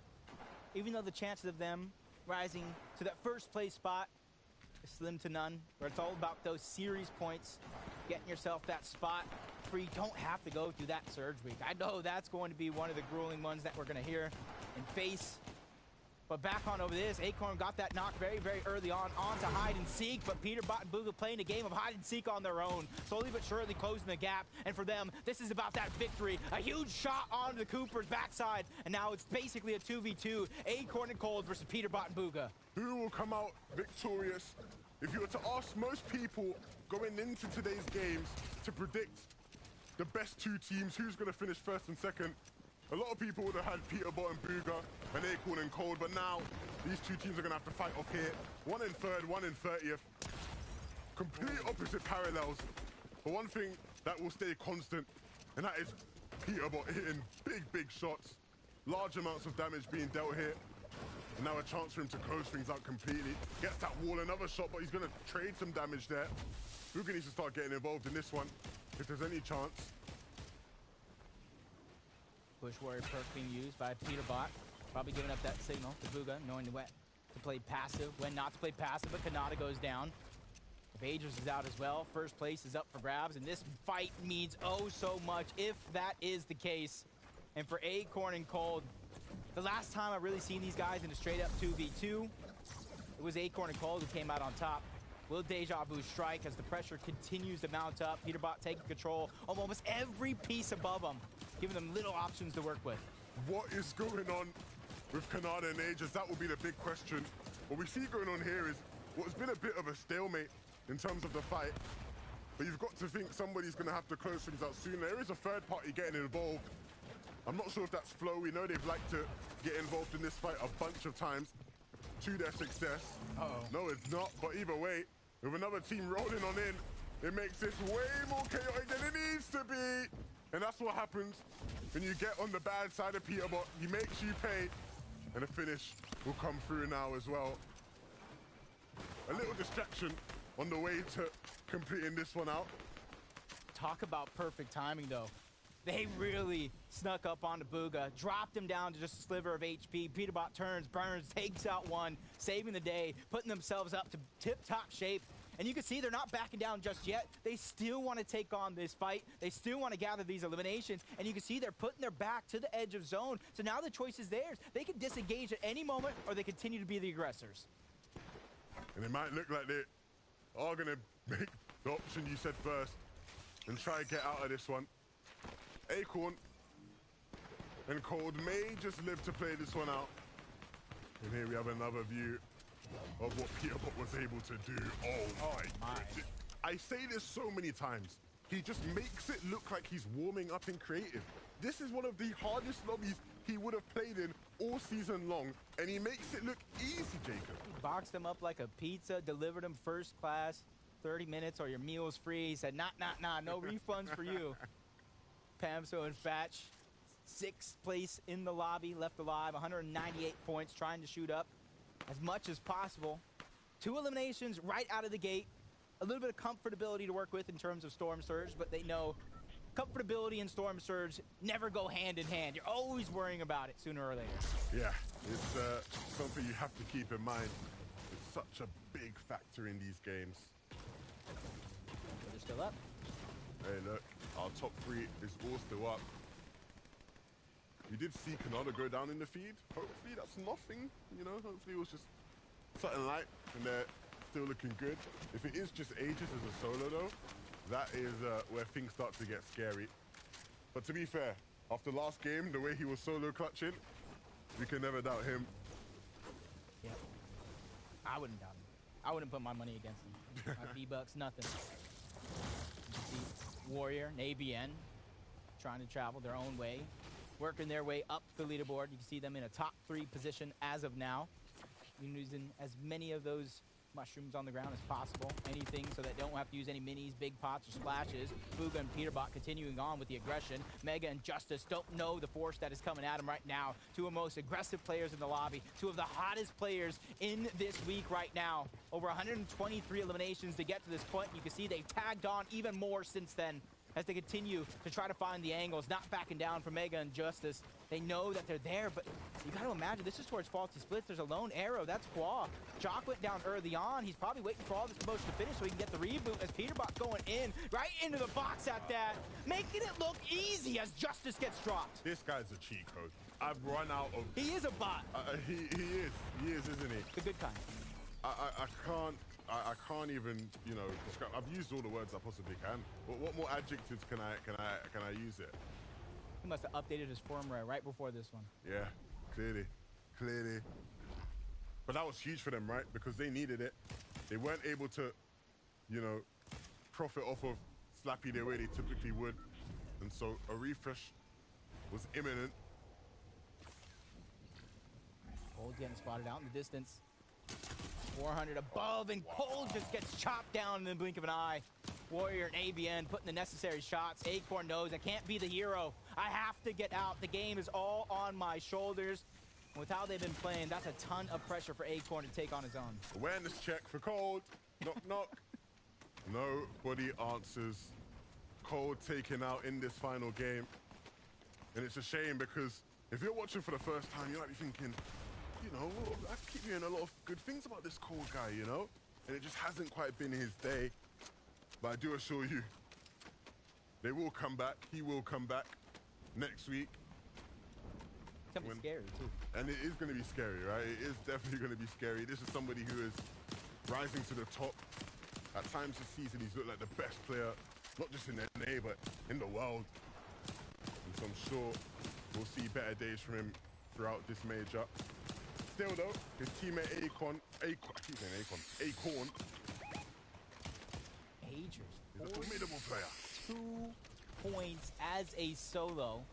And our questions from earlier on have been answered. We saw Kanata go down. We know he's back up and in better form than we last saw him as Suscript and Venezuela taking out TK and Pledge to start the game off, finding 2 more eliminations along the way. 747 above the damage threshold. Their only worry for now is making it as far into the zone as possible, setting themselves up for that sweet spot because peeking is not going to be necessary. Noxie and Okus in a rather similar position, but not as much damage. 382 as Peterbot and Bugha. The journey continues towards the low ground, just on the cusp of the zone. 920. Fight after fight. They already have 3 eliminations. They know Acorn is there, close by, trying to spot him out. And this could be an opportunity for them to strike, but they have a team above them that is going to be Duke, that is going to be User. They get into the box. Acorn's trapped in the bushes. Peterbot with that new augment again, cracking the shields, getting that 0-point ability, but choosing not to go directly in and aggress on the Acorn. Peterbot knows exactly how the situation is. They're in second place, 1,100 above the damage threshold. Now's not the time to mess around. This is a very, very crucial moment in telling today's story. This is the moment that could change it all for them. Of course, they will need Kanada and Aegis to slip up if they are to overtake them. But nevertheless, if you can't bank on that, you still need to go all out, have their best game possible. Of course, this is what Aegis has been up to. Oh my goodness. Wow. They just unstoppable right now. Illis and Slacks get caught on the outside of the zone. Not too many other teams there, so nobody's going to be that third-party focus to try to alleviate some of that pressure. Just nightmares happening here in game number 6 for some of these teams. 33 left, 64 total players. A couple of solos running around as Warrior, Skittles trying to find what could be the slow side of the zone, and a huge change-up from the icy mountains of the last couple of games. We get a little bit of water. We get a little bit of green here. A nice switch up, an appropriate one, considering the games we've had. Feels like the scene is very much being set. I'm sure fans will be split on who they want to see win, just like the players are splitting the map right now by that river. Which side would it fall on when it comes to the next zone? I'm sure there are players in the lobby who know if they have that full cost augment.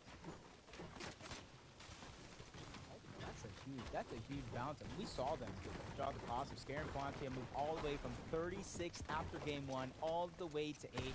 Constant progression, consistency through and through as Scuffscript and John trying to put the shots on the Scare, Quanti, ABN, and Warrior. They still have a little bit of rotation to go, but trying to keep as much of the elevation as possible on their way there.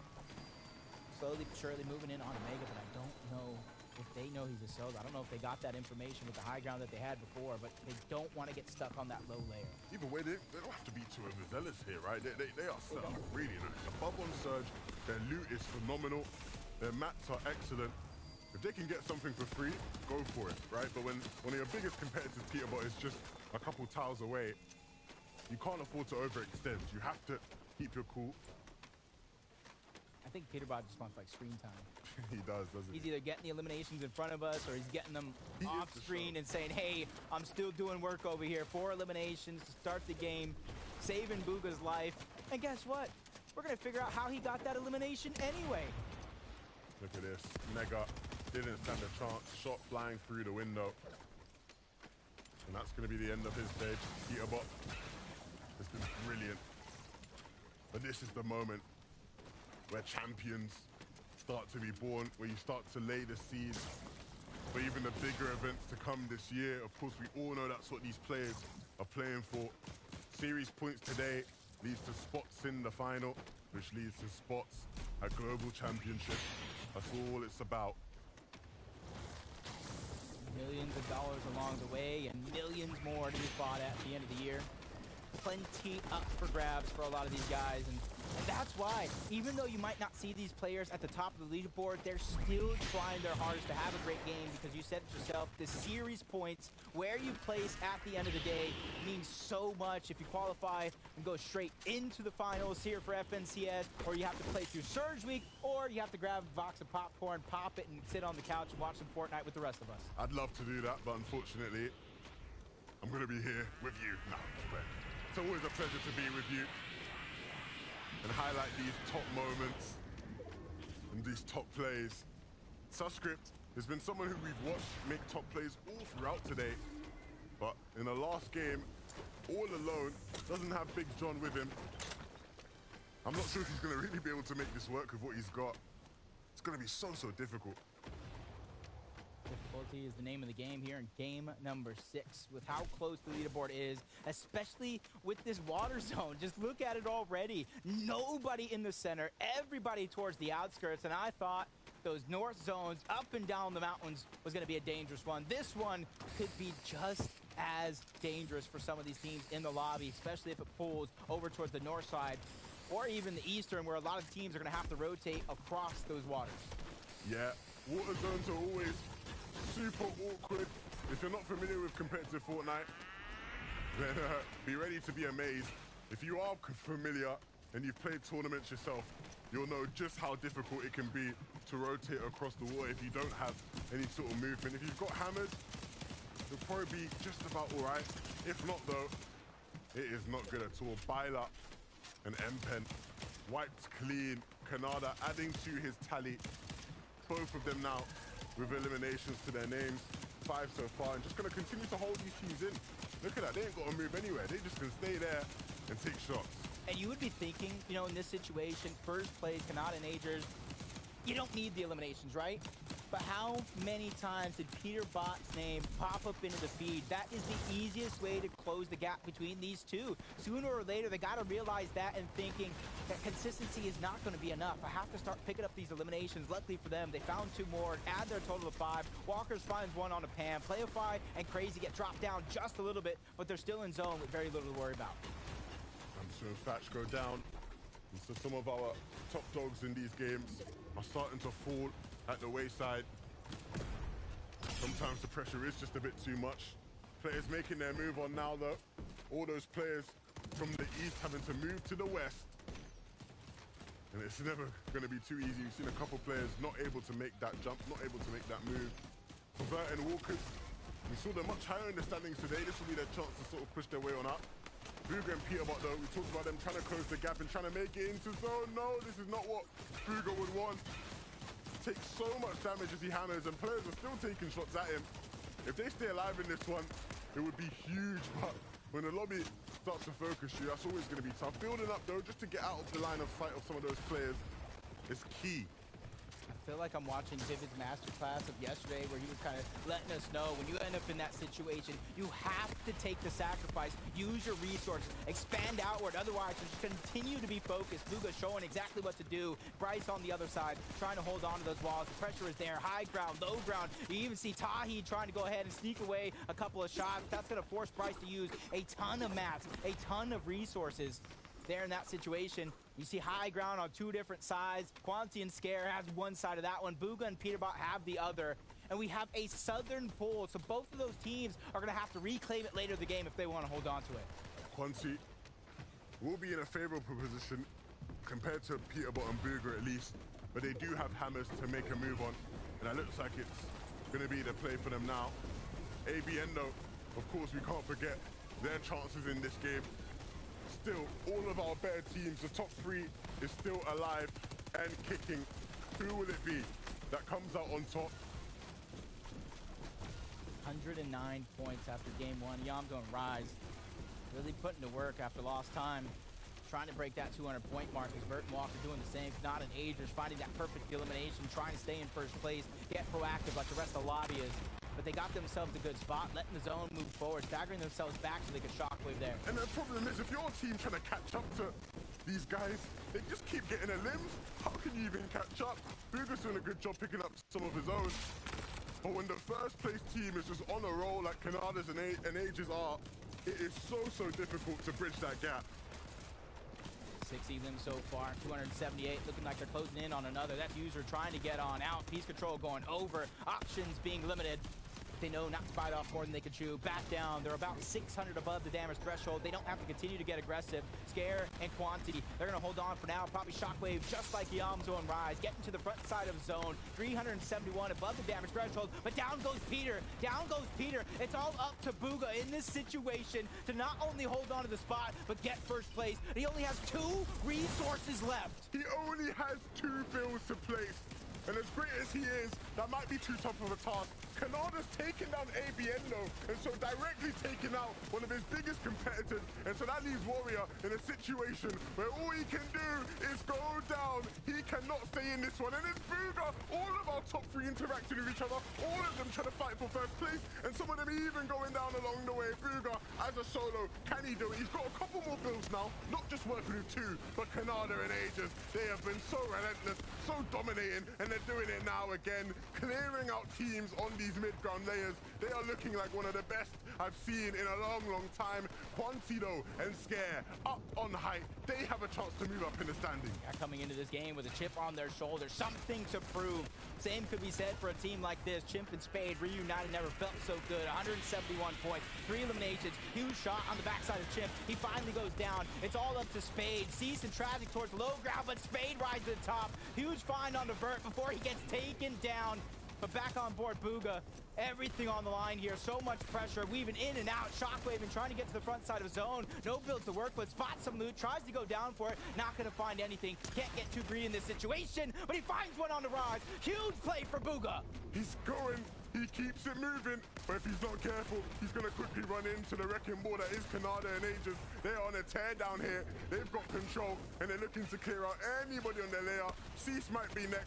Players camping, hiding in the water. Look like they're going to be next as well as Kanada drops in there. You've got to think it's only a matter of time. Yeah, he sees Booga. He sees him. He wants to take him out. Walkers will fall. Kanada needs to be careful, though. Can't get too excited.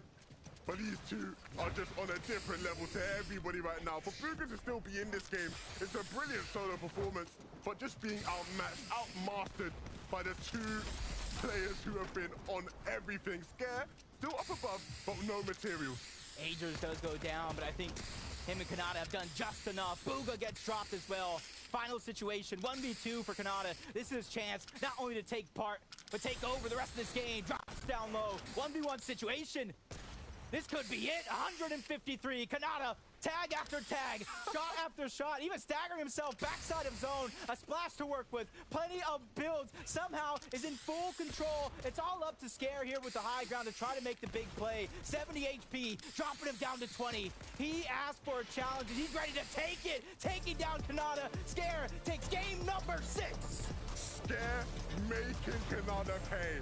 That is what happens, ladies and gentlemen, in a final 1v1 when you get too overconfident. Yes, we know, Kanada and Aegis, they will hold on to first place. But in that final 1v1, I want to see Kanada win it. I don't want to see you emote him before you even win. And eventually Scare was the one to take him out. The question is, did Scare do enough? Because Scare was crazy in that game. And we have to remember, he's another player that was fighting for, you know, these top positions. They were in the top 5. And all of these limbs will go a very long way. The victory out as well. Sure, they might not get first place, but the move up in the standings will be huge for series points. 32 HP, whittle Kanata down, shot after shot.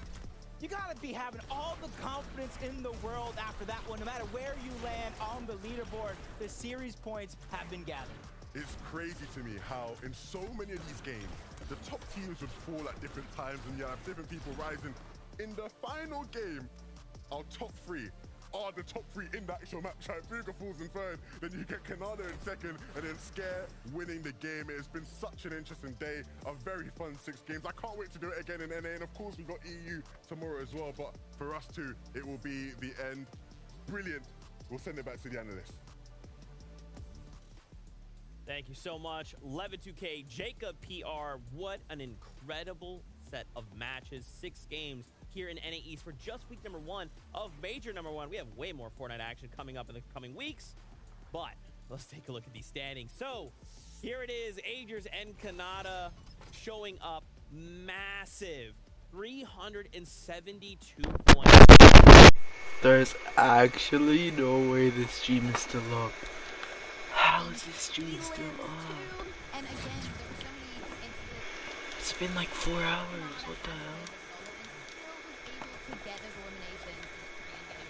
Yeah, they didn't even get any victory royales today, so it just shows you how consistent they've been. They didn't need him. One of the most long-standing duos on the region. They were absolutely popping off last season, and they were one of those. Oh, it's the Black Knight. Like, can they keep up that Right? momentum? No, this They've isn't the been Black doing Knight. so It's just well the on Red this Knight. region, and I think today is just The Red Knight with the Black Knight colors or they haven't whatever. had the best season I don't even know, overall to so be far. honest. Quality splits has been a bit of The a Black letdown Knight's with all the those man. players landing there, Like he's especially like a more man, not a open woman. formats, the Elite Cups and stuff like that. They have struggled a little bit, but what they've shown today is they will What am I turn goofy up doers? when it matters most. Oh boy, are they showing. And I feel like that's a great point too, because they're making a claim to quality, right? If I know how well they're performing and I want to land there, I might change my mind, man. I don't want to fight these guys, not me. No, I don't want to fight them. I don't either. I might definitely rethink where I'm landing if I'm the rest of the duos. Yeah, and especially the Ponty and Scare right there. They had to fight him. You know, they've got to be happy with that. The second place finish right there. But for Ponty and Scare, they had a really, really good endgame as well. They held height for the entire endgame. It was first moving zone. They built up, they reinforced it really, really well. And for all the players on low ground, they were using, of course, that mythic pistol just to spray down and do so Oh, that's much cool, damage that's and cool, keep that's that cool. pressure applied. That's We've seen cool, that that's today as cool. well, right? Yes, honestly, the twin bag has been something you see, like, being picked up during endgames just so that they can spray through and get those quick pump shots and eliminations for, just extra points to get on the board. Hopefully, getting the top 10%. Yeah, absolutely. We can't forget Peterbot and Booga. I mean, just looking absolutely insane. Showing up in those moments for the region. I feel like these guys have also been put in some situations, right? Like, week 1 of Major 1 has been the story of, I'm a solo player, now watch me work. Yeah, it's been a hot and cold day for them, I feel like, today. It's been one of those days where things have gone well. They have 2 victory royales under their belt after today. But was it consistent? No. They've gone about it in a different way. They have that pop-up potential. Both of them individually are so good at clutching up, especially in Peterbot. But we saw it with Booga here as well, picking up eliminations and doing a great job at it. That just shows when you put 2 powerhouses together, that's what can happen. Yeah, and again, Peterbot and Booga Anonymous. had 1,000 Literally. really comfortable position because going into, going It's into in like here. that, you're just like, not sure. It's in here. It's like, I ain't really gonna do much. This one. So they're Yeah. looking really clean there, but again, And then there's a lot of other gold beads in here. one in the sport. Don't remind me of that. No, it's something great. Oh, no, don't remind them. We actually have something really special here. We have Bye-bye. an interview with none other than Kanata, one of the dual members here coming in huge. Kanata, what's going on, man? How are you feeling? What's up? I'm feeling hype right now. I'm feeling good. Like, I went to that last game. I didn't go to that one point. Listen, I was trolling you. Like, I was having a lot of fun. Like, I knew I wasn't cursing. Like before half last zone, and I was just having adrenaline through the body. Like, it was just feeling good. Bro, I just gotta ask, like, what are you guys doing right now? You guys have come out here and just made, like, one of the biggest statements, especially when we're thinking about things like a global championship. Now you got everyone looking at you coming into week 2, like, what are you guys just practicing every day? Alright, man. As you can see, I've only been playing for about 2 seconds, but I'm gonna get off. Alright, see you guys later. Maybe tomorrow. I'm not sure. Why? I might.